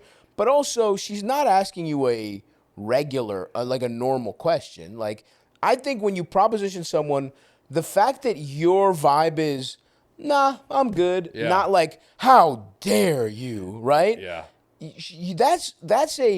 You are still providing a service to her. You're providing a guy that the second the proposition includes another 2 people I want to fuck, I'm down. Yeah. You're a pretty open-minded, cool guy for that. So 100%. I wouldn't worry about that. I think you're fine being like, You can also throw out like, hey, if you want to hook up just us, I'm down. But this guy, you could be like, I'm just not in the mood. You can even just say, I'm not in the mood for a threesome right now. And you could just be like, I'm kind of in a solo zone. And you could even say straight up, like, maybe if the guy's really hot or if you bring then I could break it. But that's what you can hide behind, is that you have to be in a specific mood for a threesome. And it's only if the guy's a piece of ass that you're down.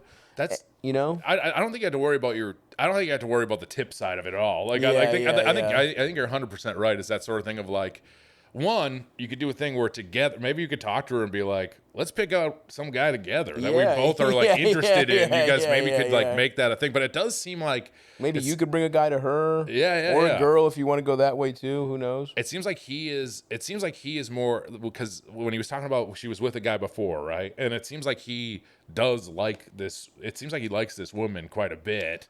So I'm like the other guy is gone, and it seems like he cares about this woman too. But I can't tell if it is just the sort of thing. I don't know that he cares about her in terms of wants anything more than just fuck. Okay, yeah. I think from the vibe I'm getting is that he likes her in terms of she's a friend. She's his best tipper. Yeah, she's a great customer who he'll get head from.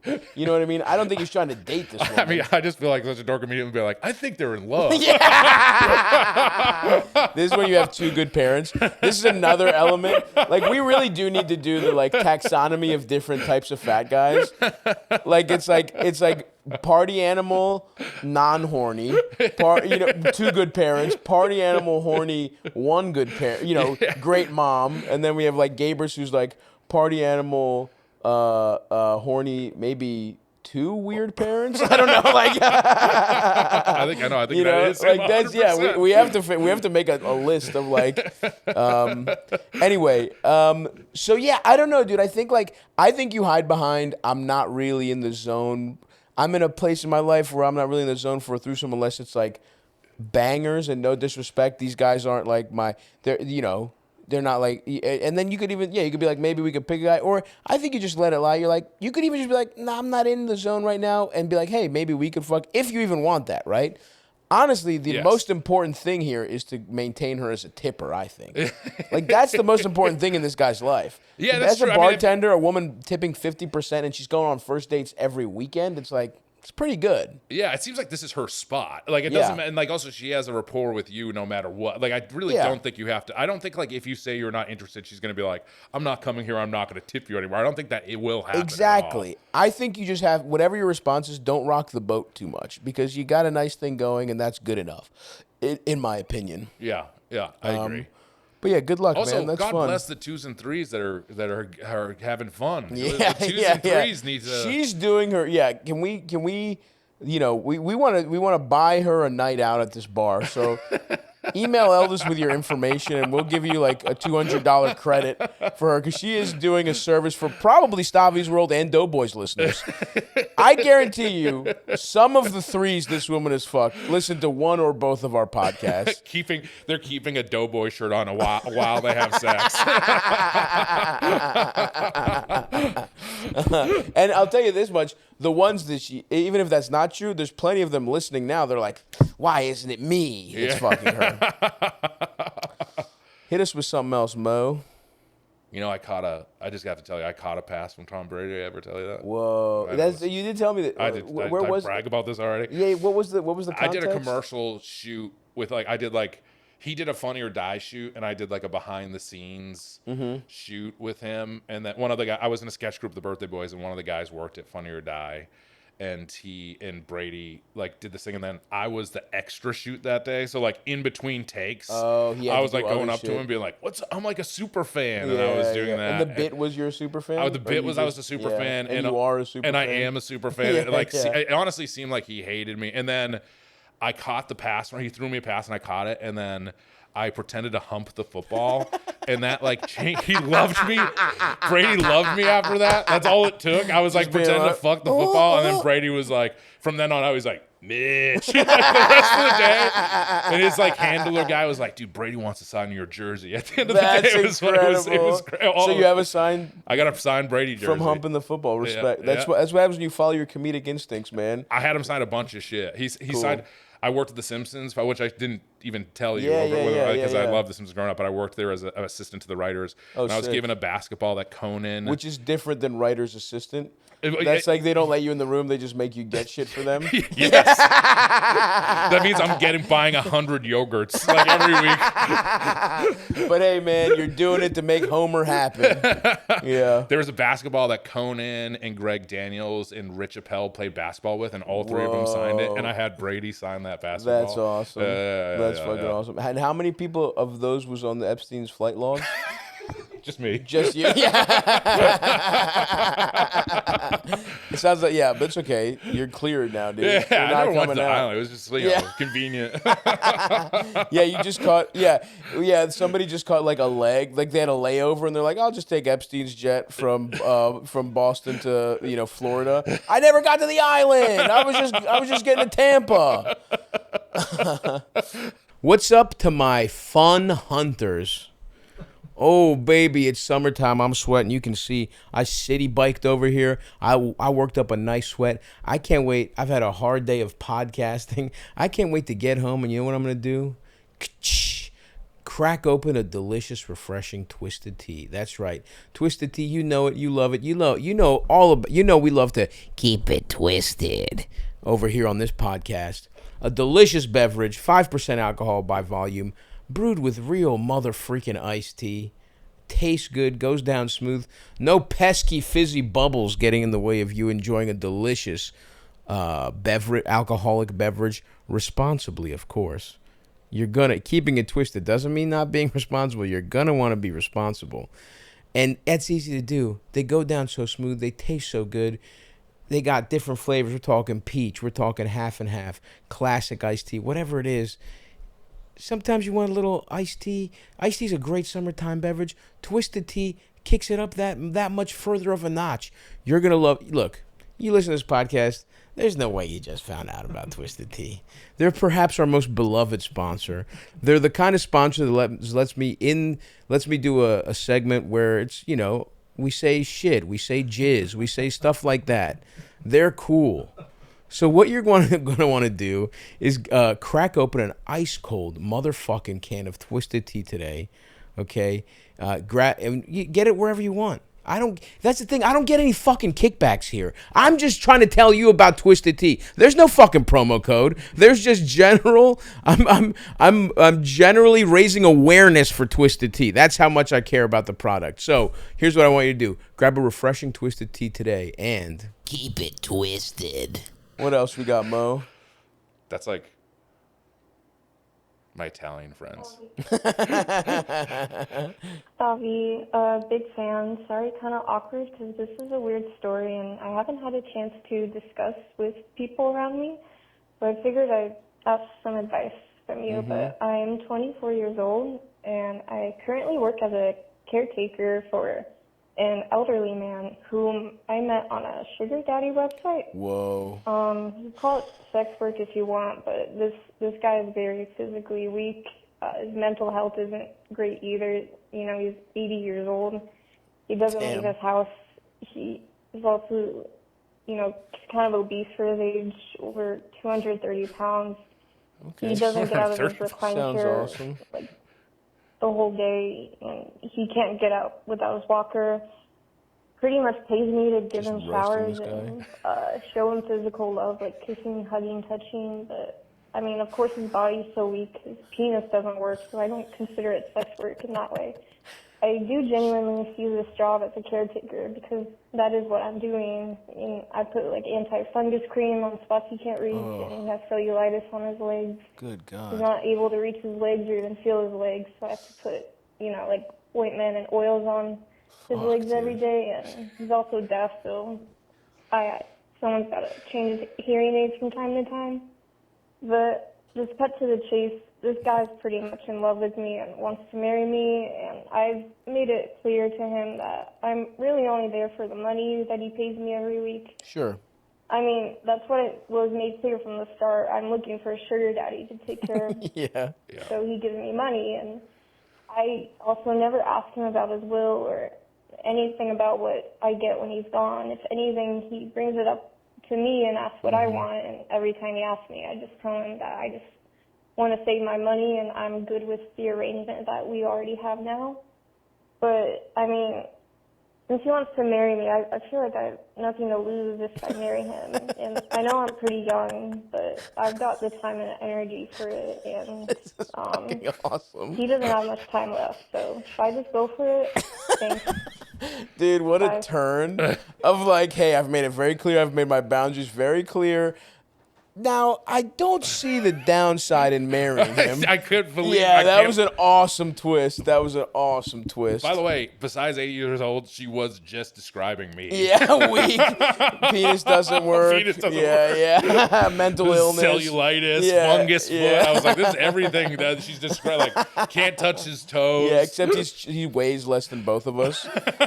Did she say 230? 230, 240, something like that. Oh, my God. Yeah. But, I guess he's no 80 muscle. years old. Yeah, he's got a lot going. If I was young, I would rather weigh 300. That's actually a much healthier age.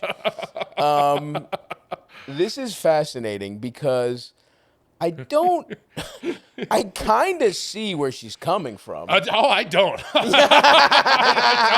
You and I, this is maybe again the divide here. This is really, because love and marriage means something to you that Yes, does not mean to Cardinal me. law didn't even break it still. Yeah, I'm holding on, I'm grasping on to some I sort know. of thing. That is so funny too.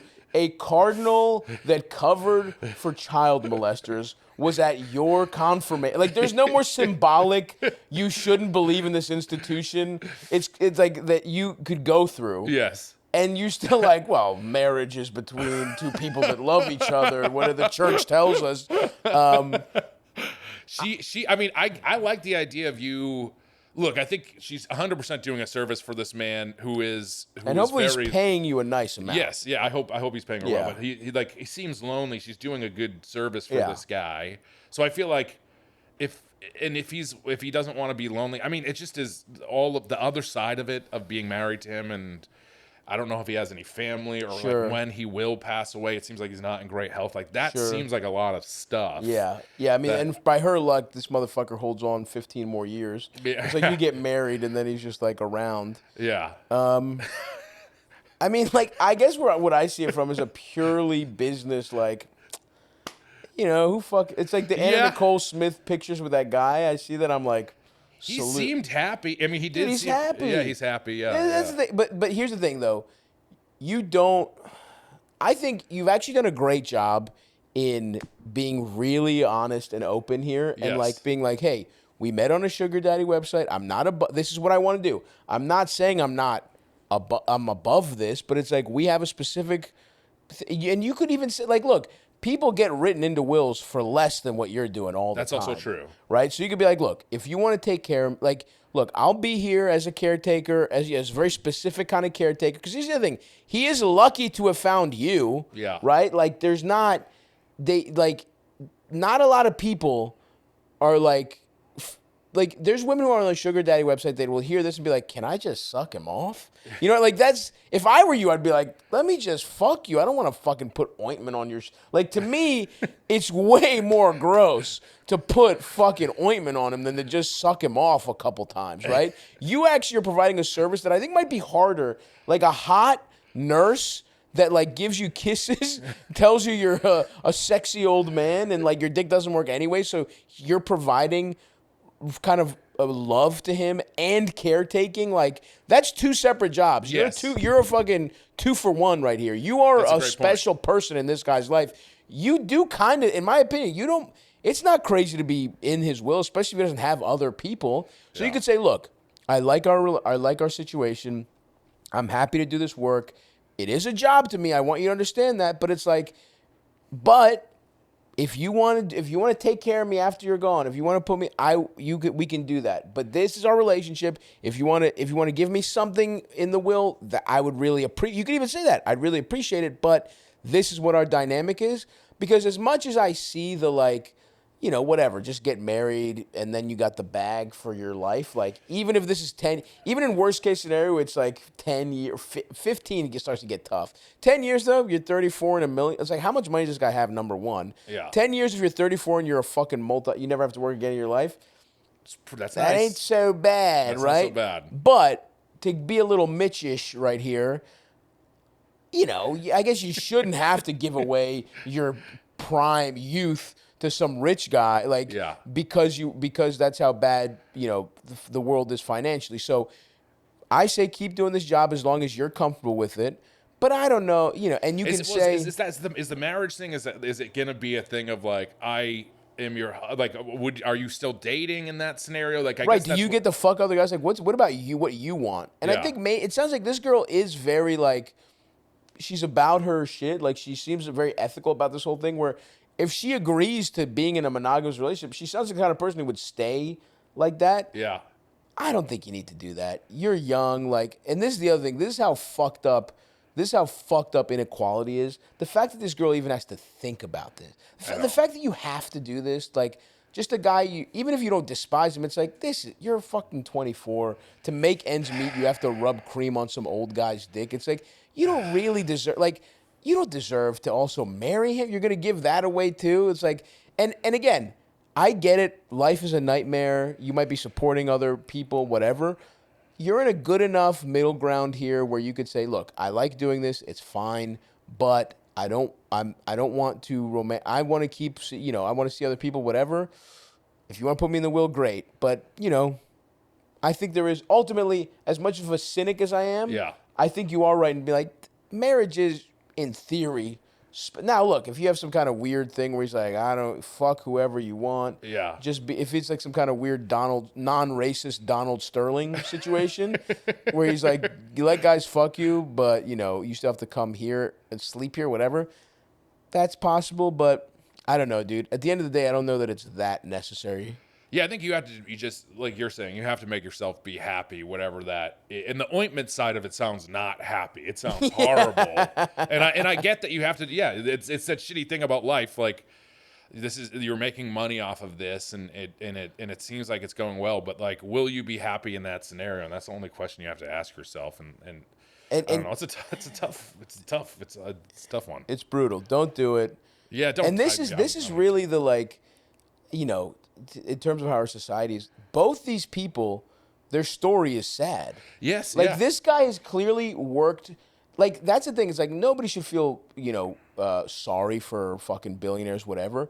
But there is a loneliness to, like, you work so hard that you have no one in your life to take care of you. He doesn't have kids. He doesn't have anything. He has to go on a sugar baby website to find someone to change his fucking diapers. How you think he doesn't regret? You don't think it'd be better off having half as much money but a loving family? Yeah. And this girl, it's like, inequality is so bad that a 24-year-old has to be a fucking unregistered sex worker nurse to make ends meet. It's like, this is fucked up for both of them. This is how fucked up our current system is. It's just insane how much inequality and how bad capitalism has gotten, where it's like no one is fucking doing well except fucking ghoul like Jeff Bezos, who can't pay his fucking workers but has a $50 million wedding in Venice or whatever the fuck. And does a great job with the Amazon streaming service. And check out Tomorrow War on the Amazon streaming service.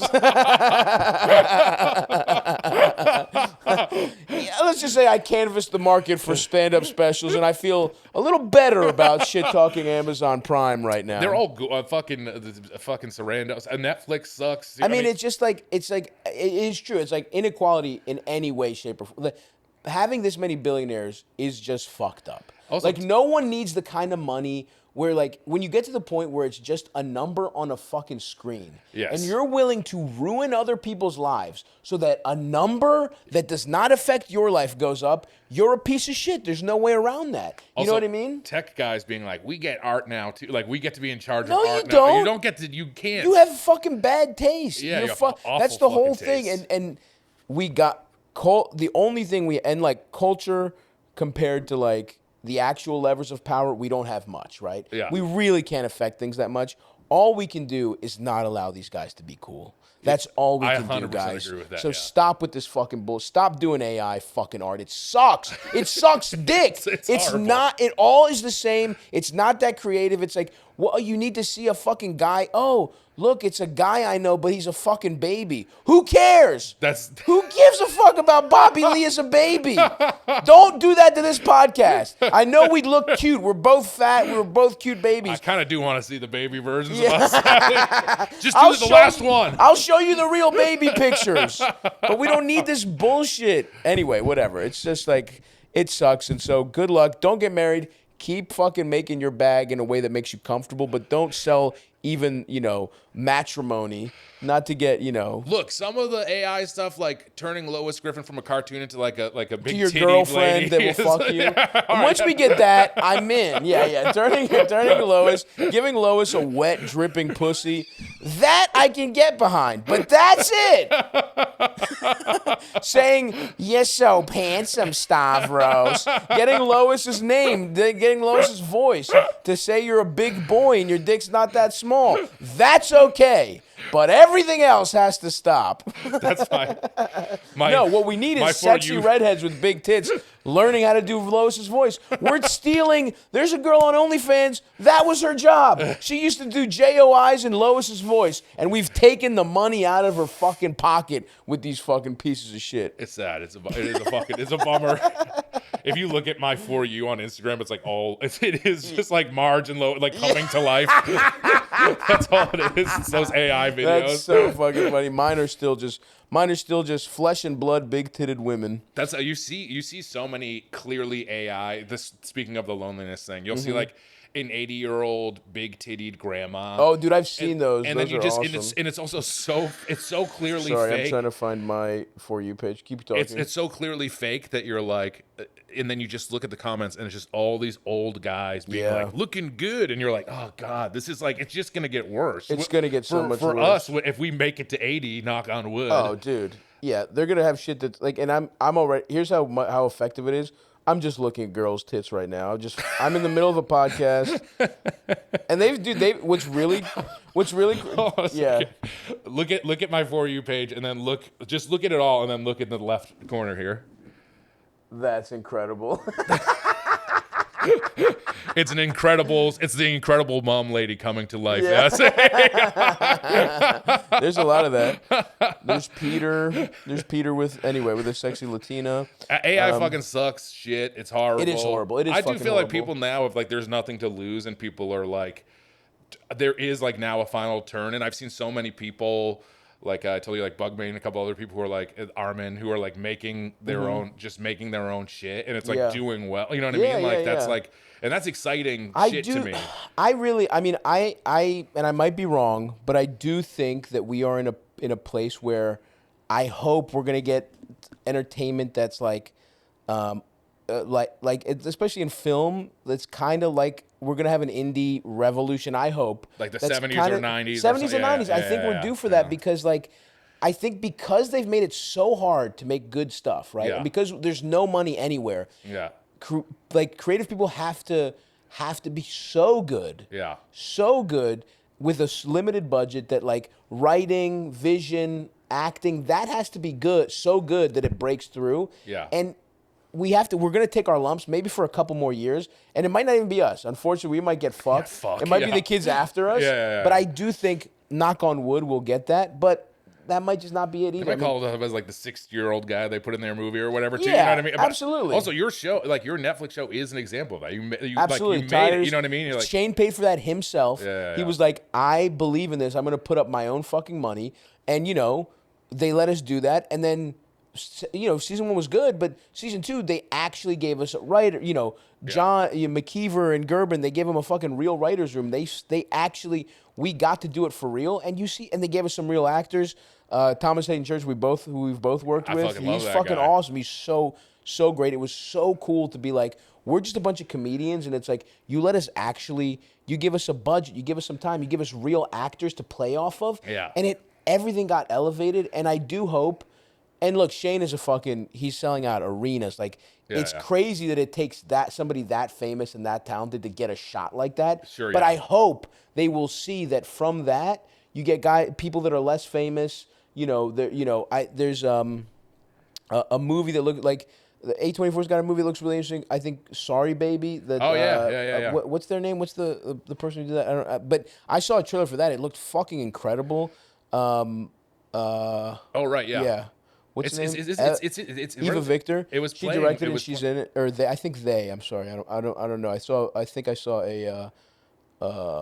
an interview, but it was just like, I didn't know anything about this movie, and it's clearly a super personal story, and just the trailer seemed good. But it's like, they let me make a fucking movie. You know what I mean? And mine was $750 whatever. But it's like, I hope that we're gonna, and like you said, your friends are making shit, and so Armin Weissman, Nick Corossi made a movie in 10 days, and then so cool. I don't know if I can even say what, but like it's gotten a lot of good stuff is coming from, and I'm like, good for those. It's fucking awesome. I love it. So anyway, go make stuff. If you need to wipe some lotion to save up to like fund your life, and then find a more fulfilling life later, that's good. But it's like, that's the tough thing. Is like, I can't tell this person to not make money that they make. You know what I mean? Like, like you're 24 years old, you're very young. Like, there's a lot of life ahead of you, and just do what will make you happy. And like that's a tough situation to be in. Totally. Yeah, but you're right. It is it's a sad. On either end, it's like, and even these people who I really don't have empathy for the super rich, because they are ruining people's lives for ego reasons, or because everything is so empty that it's like, they're soaking the middle class and trying to pretend it's for other reasons. But I wouldn't trade places with them. You know what I mean? Like, it's crazy to say that you wouldn't. You have a loving family, you have all this shit. And it's like, and legit, part of me is also scared because I'm like, if you just keep chase, I've been very lucky, but I also see a path where it's like all I care about is keep getting successful and forget everything else. And I'll be this fucking guy. I'll be fucking 80 being like, you're my wife, I love you, to some hot 24-year-old. It's like, just please don't go. I can't. And jack me off with some ointment. Please jack me off. I won't even know the difference. Just tell me I came. I'll believe you. Anyway, you will not be that. I won't. Hopefully not. I'll pull a fucking one flew over the cuckoo's nest on you. I'll end it before that happens. Hit us with another one, Big Mo. Yeah, I really don't want to be that guy. By the way, when I was referencing Italians, my Italian buddies from back home were always like, "What's going on out there in Hollywood, Mikey?" They're always my full-blooded Italian buddies are like, "What's going on?" They making you do gay shit yet? How'd you get on Twisted Metal? You have to suck the clown's dick?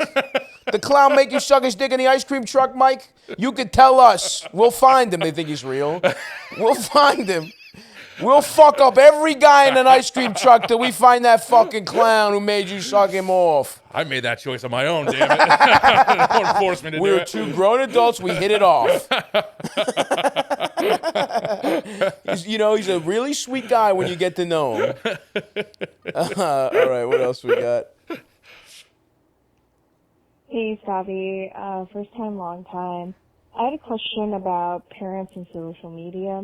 So my fiance's dad just got an Instagram, and I wouldn't have added him if it weren't for the fact that he brought it up on the phone, and I couldn't just be like, dude, I'm not going to follow you, I'm not going to let you follow me. But now that he is, anytime I post anything, he's always just like saying nice pics or cool shot. These are really generic messages to every story I post. Yeah. Every actual tile I post on my Instagram. Yeah. And I know I could just do close friends, but I recognize that he's really trying to reach out, and we don't really talk very often. They live a different state and different city, so we don't get to see each other that often either. And I kind of want to, respond appropriately, but I actually don't know what to say to these messages or what he's trying to convey. And so what I'm asking for is, do you have any tips on how to reply to a future father-in-law that's maybe replying to every single one of my stories with a real boomery message of looking for any sweet responses, or maybe ways I should think about this and ways I maybe even tackle it since it's obviously making me feel weird. Thanks. Love you. Bye. Yeah. Yeah. This is hard because it's like, yes, he doesn't mean anything. He's actually trying to be nice. And it's like how my mom uses Instagram. She has no idea. Yeah. And it's like and if he responds to everything you say, it's because he follows 7 people. Yeah. He follows like everyone in your family, like Wolf Blitzer or some bullshit. Just some guy. And he's probably replying to Wolf Blitzer's stories in the same way. Good one, Wolf. Yeah. Get him. Get those extreme liberal Muslims and get, you know what I mean? Like, yeah. It's just like, saw you in Mission Impossible. Yeah. You knocked it out of the park. This is fun. This is a fun one. It's fun. It's cute. Fun. Yeah. It's cute. But it is interesting. Like, well, first of all, it's on your husband or future husband to talk to his dad about his Instagram use. Yes, that's true. Right? Yeah. Like if in the if my mom was acting up, I wouldn't tell my girlfriend to be like, you should talk to my mom and tell her to stop commenting on your shit. I'd be like, Ma, stop fucking commenting. Yes. You know what I mean? Like, you're overdoing it, or just give it a like. You don't have to comment on everything. And if he's like, oh, like, did she say something about it? Just have your boyfriend be like, no, I noticed, I saw it. I saw it, and it's just like, you don't have to comment on everything. Like, that's not how people use Instagram. Because I think they don't know the etiquette. Yeah. Right? Like, they're just like, they think you texted them, essentially. Yes. They're responding. Every time you post something, it's like you're like, oh, they just sent me a picture. It's like, great picture. Yes. Looking great, Sally. That's where I'm like, if you wrote back and were just like, oh my God, I missed so many messages, I'm so sorry, which is probably just Instagram. Like, I don't look at my Instagram inbox like it's email or whatever. So you're just like, I missed all these messages, I'm sorry. he might not even reply to that message. He just might reply to a story later, and you'll know, like, oh, he just doesn't. He's just replying to anything he sees. But I also think ultimately, this is harmless. Yeah. And like, if it's not horny in any way, like that's what I was afraid. That's what I was afraid. I don't think it's horny. I don't think if it's horny, there's an easier solution. I don't think that's horny. I think it's just purely. He's just like he's over. Honestly, if to read between the lines, she's just embarrassed that her father-in-law comments on every post. Yes. She's just embarrassed that like people that don't know her very well just see some old guy being like, "Cool shot." Yeah, yeah. You know what I mean? Yeah. And it's like, look, I hate to break it to you. This is part of getting married. I mean, 100%. You're washed. Yeah, yeah. You're getting washed, bro. This is what you're signing up for. This is part of life. And so I don't know. Your in-laws are going to be fucking annoying. Yeah, that is it. So I think you just have to live with him being a constant presence, and just say to your. And now look, if you wanted to get diabolical with it, you could restrict him. Yeah. Because that way other people don't see it.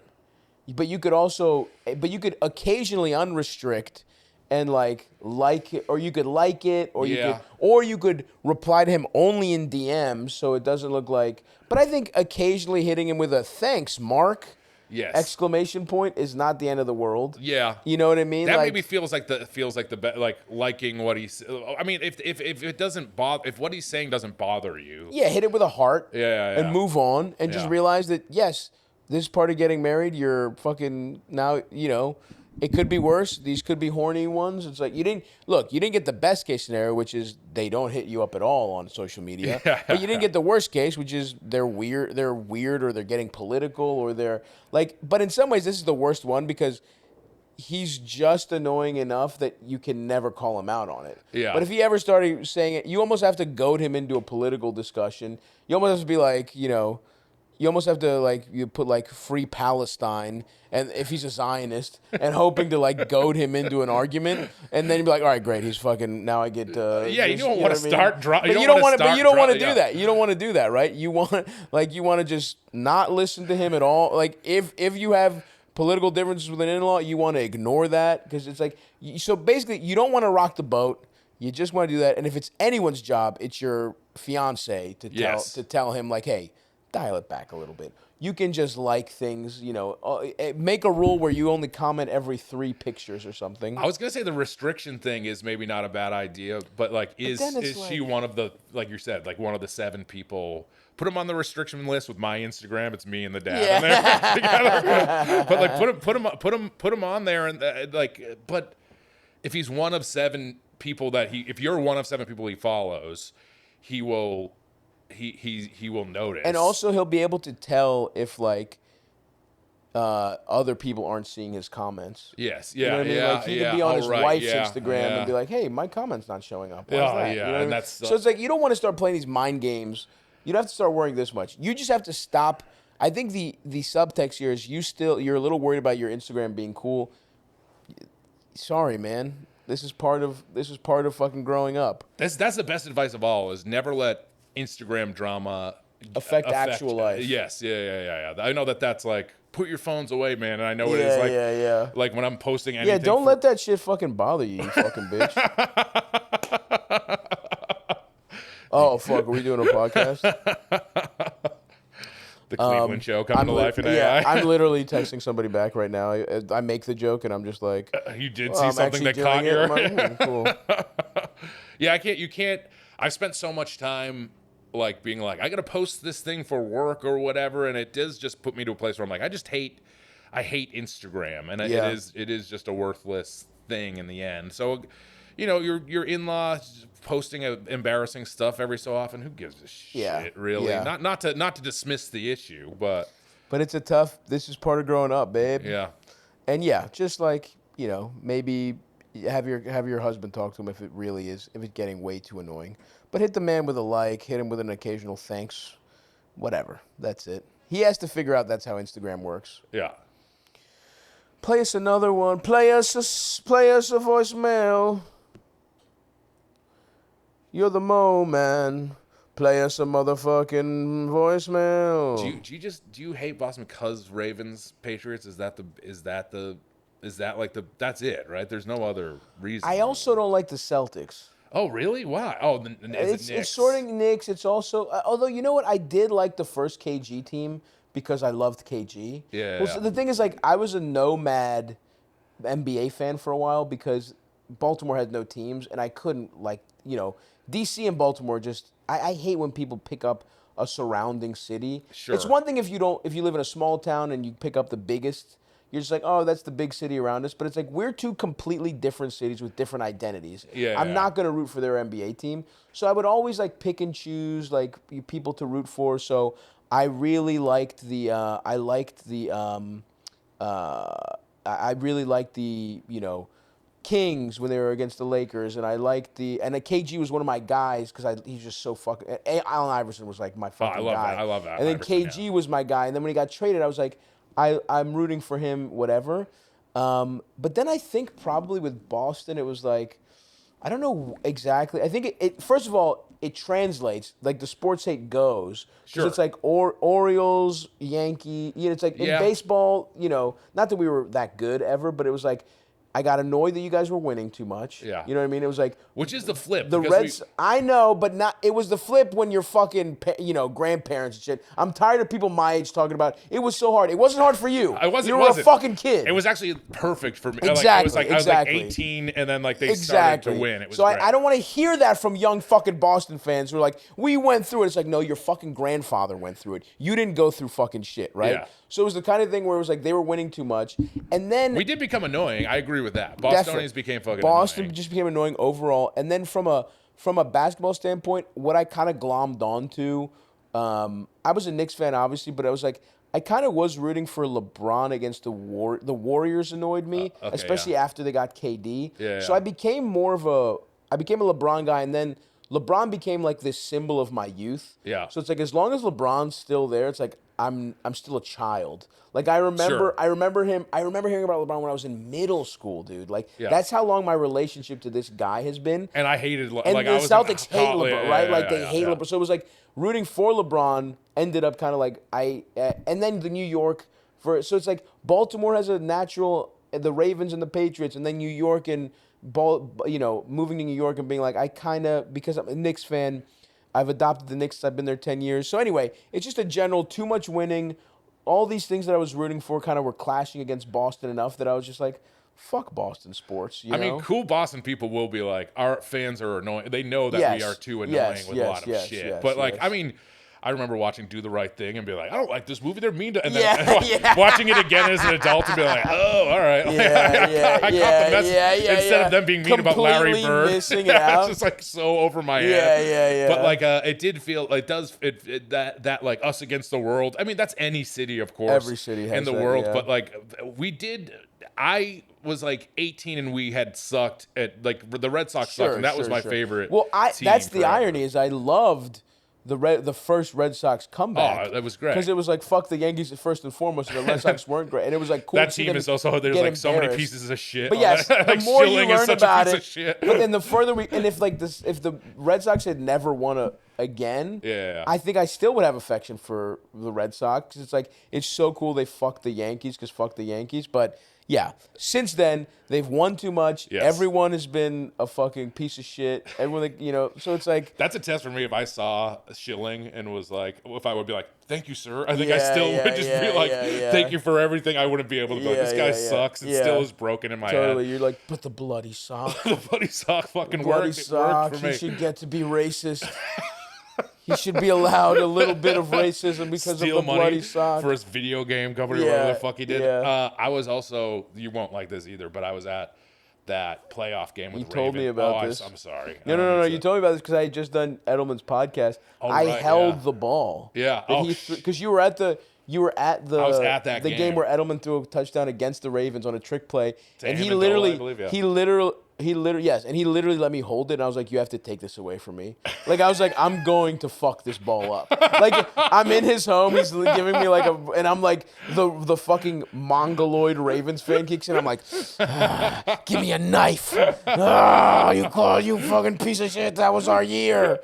Anyway, yeah. That was you got. It's funny because I've always. I mean, this is the advantage you get when you just win a lot. Where I'm like, I have no bad feelings towards the Ravens. I kind of was rooting for them the last few years. You get to have that benevolent, like, well, if it couldn't have been us, I wish it would. It's like, shut the fuck up. You wanted it. You wouldn't say that if you lost, you fucking cocksuckers. But anyway, I'm glad we got that all on record, though. It's important. Folks, you know we're Ridge boys around here. You know they make high-quality mother-frickin' wallets. We're talking luggage, premium everyday gear. You know how much I have a little Ridge backpack. I have the wallet. I got it all. I don't know if you know this, though. They're doing their legendary sweepstakes for the 5th time, and this time it's legitimately buck wild. I mean, 2 lucky winners will get to choose between a $300,000 Lamborghini Huracan Storado, a $150,000 Hennessy Velociraptor, or $100K in cold hard American cash. That's insane. First of all, the Lambo, it's an off-road supercar. Like, it's not usually the problem with these fucking luxury cars, like they're low as shit to the ground. If you're fat as shit like me or Eldest, you can't even drive over a speed bump without scraping all the fucking all the gear underneath. This fucking thing it's an off-road supercar. It's insane. A V10 with 610 horsepower. I mean, truly out of this world. And look, so is that a little? I don't really know, unless you're you're James Bond. I don't know why the fuck you would need that car, but it's fucking sick as shit. Maybe you want something a little more practical that's also awesome. The Hennessy Velociraptor, fucking sick. The Raptor, I mean, you know, it's a big ass Ford truck. It's mostly the most big dicked Ford truck possible. 558 horsepower twin turbo. It's an American muscle car put into an all-terrain truck.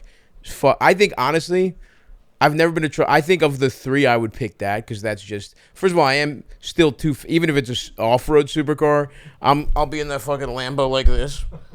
I would take the Velociraptor because it's fucking awesome.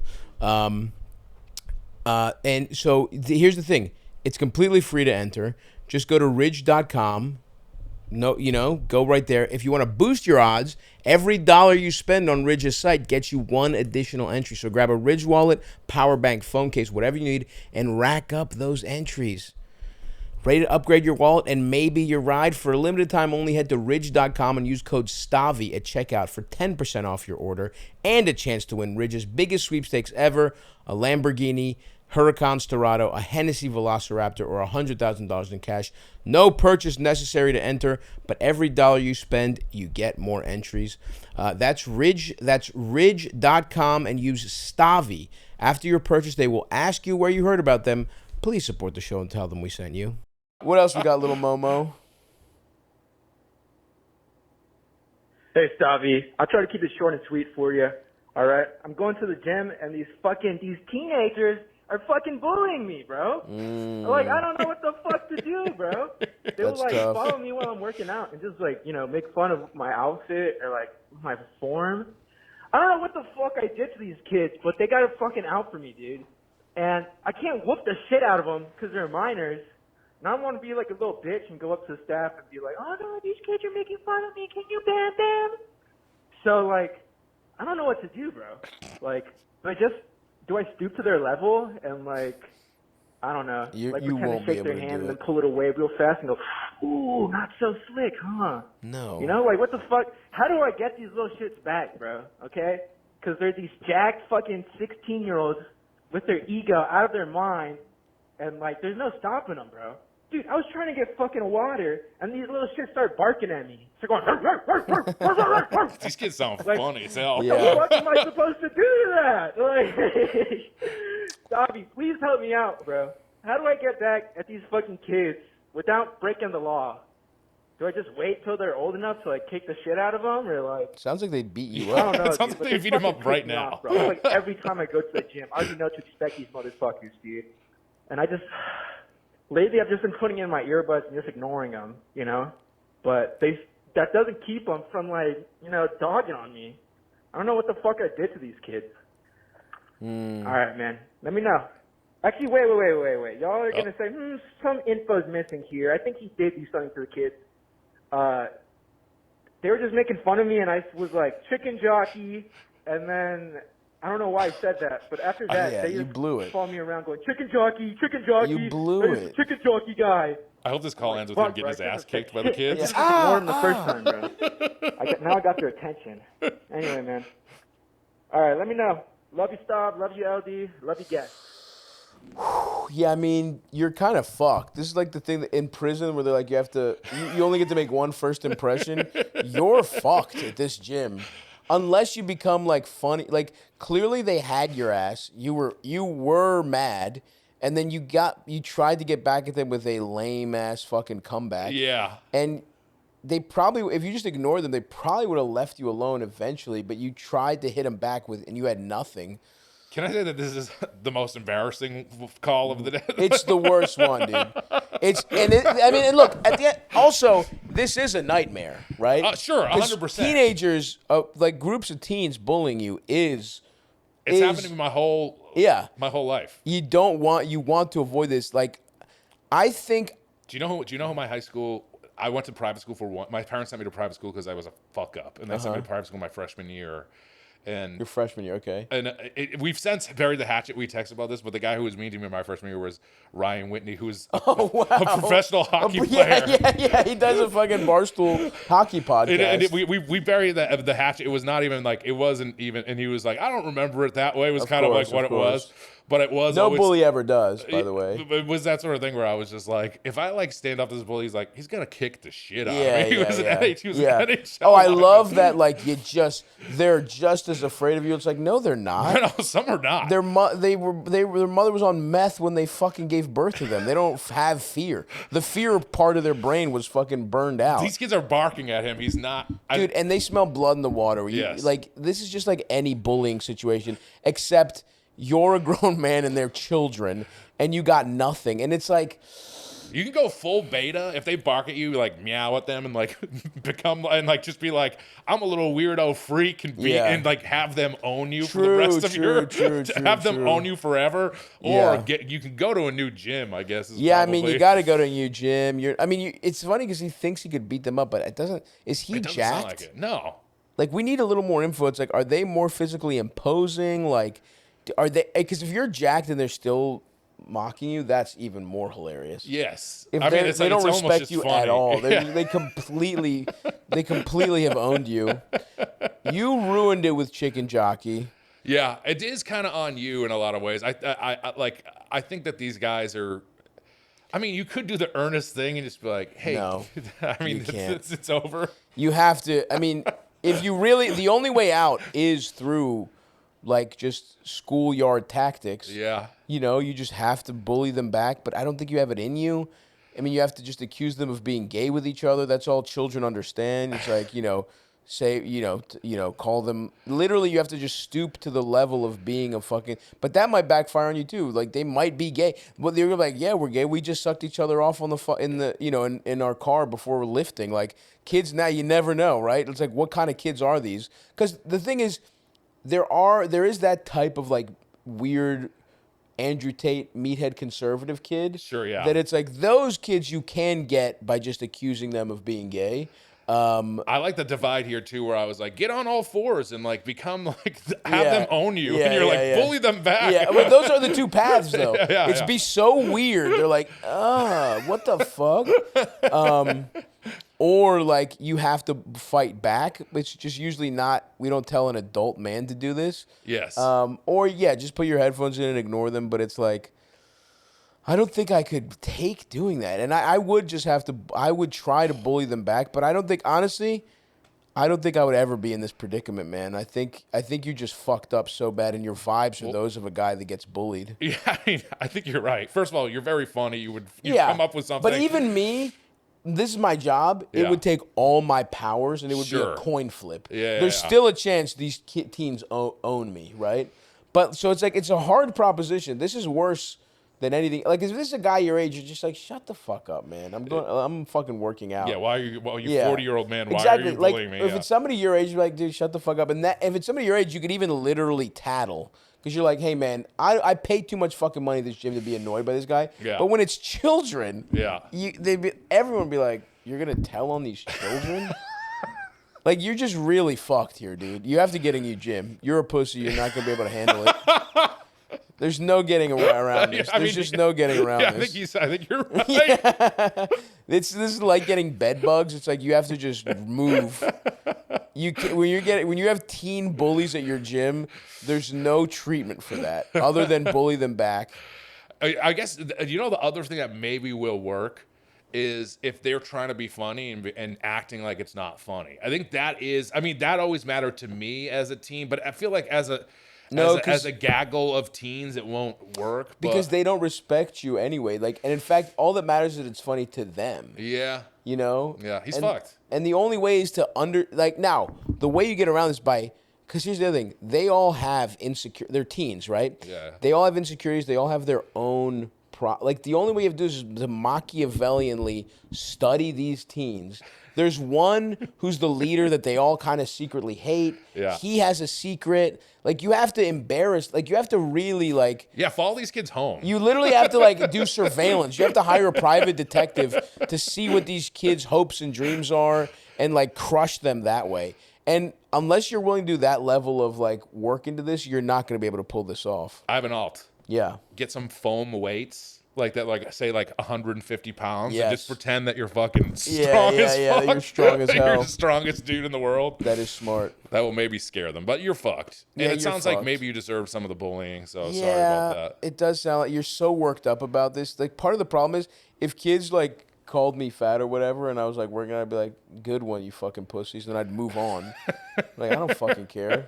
Go fucking, you know what I mean? I would just I would just be like, go fucking do TikTok dances and suck each other off, and then I'd be like, and I would just leave, and then what are they gonna do? Fight me? Yeah. You were affected by teenagers mocking you. That's true. And the fact that you care enough to even call in means you're done. Go to a fucking go to a new gym. Go to a new gym. You lost your gym. You lost your gym to children, man.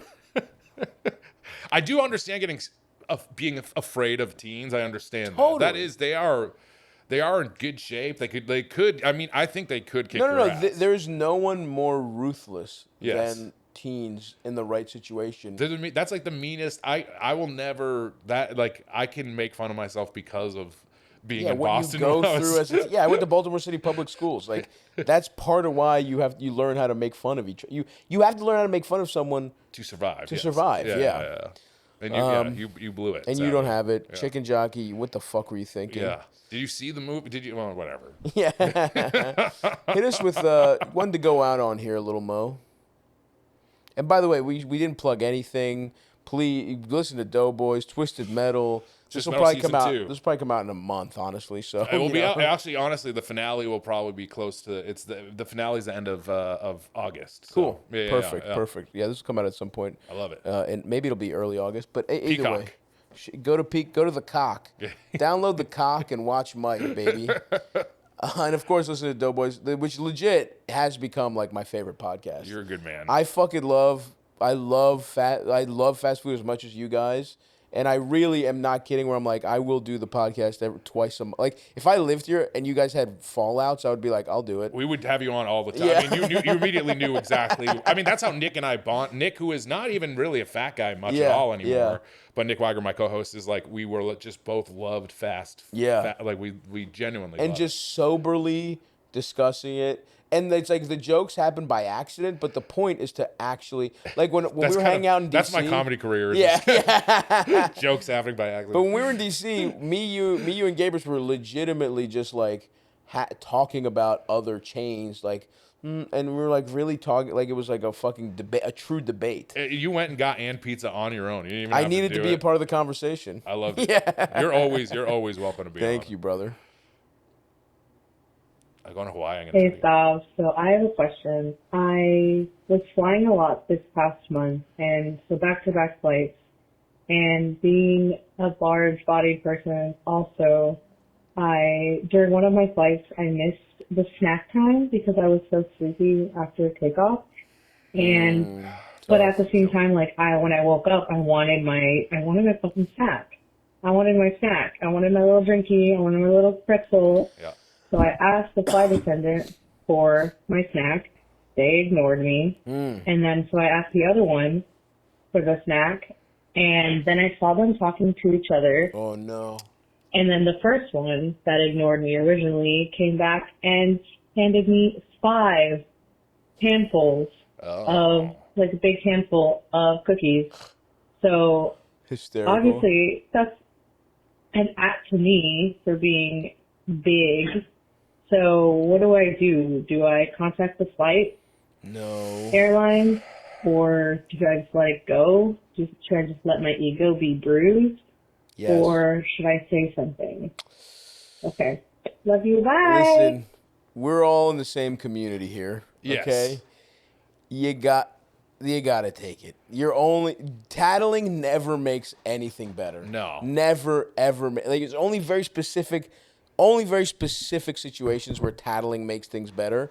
But it's like, you might have like there might be some kind of fat asterisk on your, on your Delta thing now. Like, and yes, were they rude to you? Sure. But also, I've been asleep and been like, I miss my cookies, and asked with too much fucking intensity. Barging into Like, the fucking cockpit. Are there any more Biscoffs? I've asked with too much, and like, look into your soul deeply. Mm-hmm. Did you ask 2 people too quickly? And did you deserve this? No. No. You did not. Let me be very clear. That's incredibly passive-aggressive and very rude. Like, at the very least, they should have given you, like if they wanted to give you a couple, like, a bag, an extra bag, like, that's one thing. They'd be like, well, you asked twice. Here's 2 cookies, whatever. Still rude, but is it possible you asked, like, did you give, the person ignored you, like, be honest with yourself in terms of the play-by-play. It sucks that we have to think this way, but it's like, that is the life of a fat airline passenger, is that, like, they're going to disrespect you. It's hell already. Yeah. All we have are our cookies. I understand where you're coming from, but you can't snitch here. You just can't. There's nothing good comes from putting snitch energy in the world. 100%. You know what I mean? I remember when I went to Camp Burgess, the after Camp Fatima. Yeah, yeah. And I remember there was, like, in the mornings, they would do, like, every cabin would say a thing, and they went, fat kid to me. And, like, that is, like, you get, like, and I swallowed it. I never said it, but it did. It to this day, I remember it. So wait, what happened? It was like they would and then you would be like, good morning, or, like, you know what I mean? Like, you would do a thing, and then for me, they went, fat kid, and they pointed the at whole me. The whole cabin, the whole cabin, That's like 12 insane, kids. Dude. I know. So look, that's your counselor's fault, by the way, letting that happen. That same counselor later asked me for my Grateful Dead shirt. He's like, "Can I have your Grateful Dead shirt?" Because I was the same size as, like, just an can adult I have man. It? That's insane, dude. That is crazy. It was a cool Grateful Dead shirt. I was like, no. Yeah. That's an insane thing to ask someone. Also, it was like the time where I was like, wait, I'm the fat, because I told you, like, that was like one of the points where I was like, oh fuck, where it dawned on you, I'm the fat kid. Yeah. It was a bummer. But first of all, you have to, on flights, you need to be prepared. I always tell the flight attendant, if you come around with food or drinks, wake me up or something like that. I'll always do that. You're right.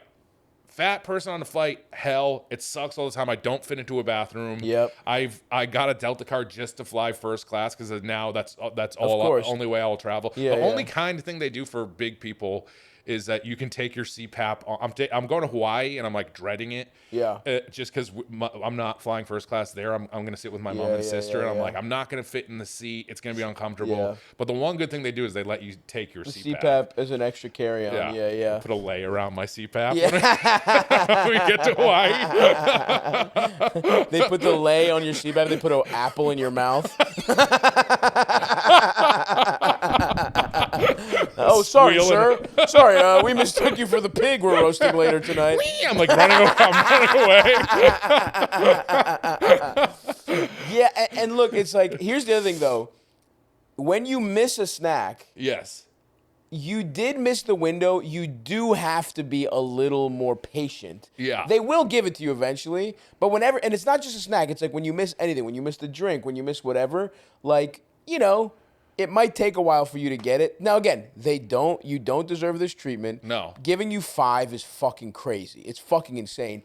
But I also want to say that, look, I would be in my head about that too, but there's a slight possibility that lady was like, I'm gonna be nice and give more, and not even thinking about maybe it was a subconscious thing or something. And we've all been there where like self-hating fat thoughts are like they were whispering to me, whispering about me. And look, you might be right. I don't know. We weren't there, but it's like it doesn't help to look at the most negative in these circumstances. Yeah. And it's ostensibly been at least a few days, maybe weeks after this, and you're still thinking about it, right? Yeah. And if you write it up, you'll be like, I wonder what Delta's going to do about it. And you're going to be thinking about it even longer. We don't know there was Delta, whatever. Fucking whatever airline you're with. That also matters too. If you're on a discount airline, they're dickheads to everyone, right? Yes. So that's another thing. Man, we should. I know. I hate every actor in the world creating businesses. Fat Air. But we should create Fat Air. Yeah. Fat Air. Like their planes flying. They're clipping buildings. Not how the physics work at all, but it's like just because it's fat people, it's flying lower. We have to go in on Fat Air. I mean, it is. They treat fat people like shit. Yeah. And it's not fair, but. But they treat everyone. Yeah, the thing about it in first class is that it's what a human being deserves. Yeah. It's base dignity. It's not like it's like the craziest, most fucking comfortable seats. It's just a seat where you don't feel uncomfortable every moment. Right? Regular seats, you just feel like fucking shit the whole time. I was a JetBlue guy forever, and they had a little extra room and stuff on They had extra leg room, which that's like, I loved it. And then a new CEO took over, of course, and then they were like, we're getting rid of Coke and we're going to Pepsi, which already I was like, this is fucked up. That was my blood as a fat guy. My blood was already boiling. And then they're like, we're gonna. They made the decision to slim the seats. It's like. What on earth? Human beings are bigger than they've ever been. Why would you ever fucking slim the seats? It doesn't make any sense. Yeah. And then dickheads online. Saved money. They saved money and they could pack more people in or whatever it is. It is just a money thing. And then dickheads online are like, you should be or pay for 2 seats or whatever. And that's why I do just fly. And I'm lucky that I can fly first By the class. way, I tried paying for 2 seats before. I've done that before. They don't make it easy. Everyone tells you, fat, buy 2 seats. I would do that, and they nobody knew how to do it. Yes. They would call it out and then when they figured it out, they laughed. They'd be like, I had a guy be like, wait, it's for they're both for you, and they were like, and it's like, hey man, if you're gonna tell us to do it, and I tried to do it, don't make it fucking embarrassing. I literally did that before I could afford first class. I was like, all right, I'm fat as shit. I travel for stand up. I did it a couple times. It was so mortifying that I was like. Or it wasn't even mortifying. You can't do it online. You have to call. And they're going to probably try to fill that seat in. Like, that's what flights do. They're going to try to get everyone into the plane no matter what. Exactly. So anyway, whatever. But yeah, it's fucked up. That's a perfect example of how it's just the company trying to make more money, so they make it horrible on everyone. Yeah. And then we cannibalize each other where people feel so good, so superior morally to fat people that it's like they get to just like, oh, I can just make fun of this person, and I'm better than them because I'm not fat. And so instead of being mad at fucking the JetBlue CEO for taking legroom that everyone could have used, but fat people could use it a little more, you're like, well, fuck you, fat ass. Yeah. It's but easy. Anyway, I mean, don't snitch. Move on with your life. And look, and we do this a lot. No one only fat people can listen to this part. Everybody else go away. Turn the podcast off. If you're not fat, listen. We could all lose a little weight. They are right. I hate to say it, but I've lost a little weight and I do feel a little better. The thin people. It's not for their reasons. It's not for their reasons. I'm just saying I know I've been healthier and I feel a little better. So it's like I'm not saying I'm not saying you deserve to be, but just be a little healthier. It's okay. It's okay. You don't have to feel bad about yourself. And then the other thing, thin people will always be I'll search Zepbound just to get mad at seeing people being like, that will give you cancer. I'm like, so will being fat will give you cancer too, or a heart attack. You know what I mean? Absolutely. But I'll roll the dice, baby. One last thing I'll say too is what would you even say if you made a complaint? I asked for cookies and they gave me cookies. Yeah. They gave me a little bit more cookies, and by the way, and then in parentheses, I'm fat, so I took that as an insult. Yeah. And it is possible, but I'm just saying it doesn't write up. You probably won't get justice. So move on with your life, and that's all. I'll say this too: if that flight attendant was giving you extra cookies as like a "fuck you, you're fat" thing, then they have to live with themselves being a shitty person forever. You know what I mean? Won't. Like that's the problem. There's no justice. I know. They feel good about being shitty. They love it. But that sucks. You're not that person, and you can be grateful for not being that. That's a fucking good point piece to of look shit. at it. Yeah. Be kind to people and just snitching is not good in general, I would say. Yeah. But good luck out there. We feel for you. That is brutal. Fuck them. Tell them to wake you up. You just gotta tell them to wake you up. That's put a big sign on your face like, don't wake me up. Just put the cookies in my mouth while I sleep. Undo my CPAP. Put the cookie in and put my CPAP back on. All right. Well, on that note, we're going to end the episode, guys. Thank you so much for listening. Mike, thank you for being here. Thank you for having me. It's an honor. Yeah, and we will talk to you guys next time. Bye-bye.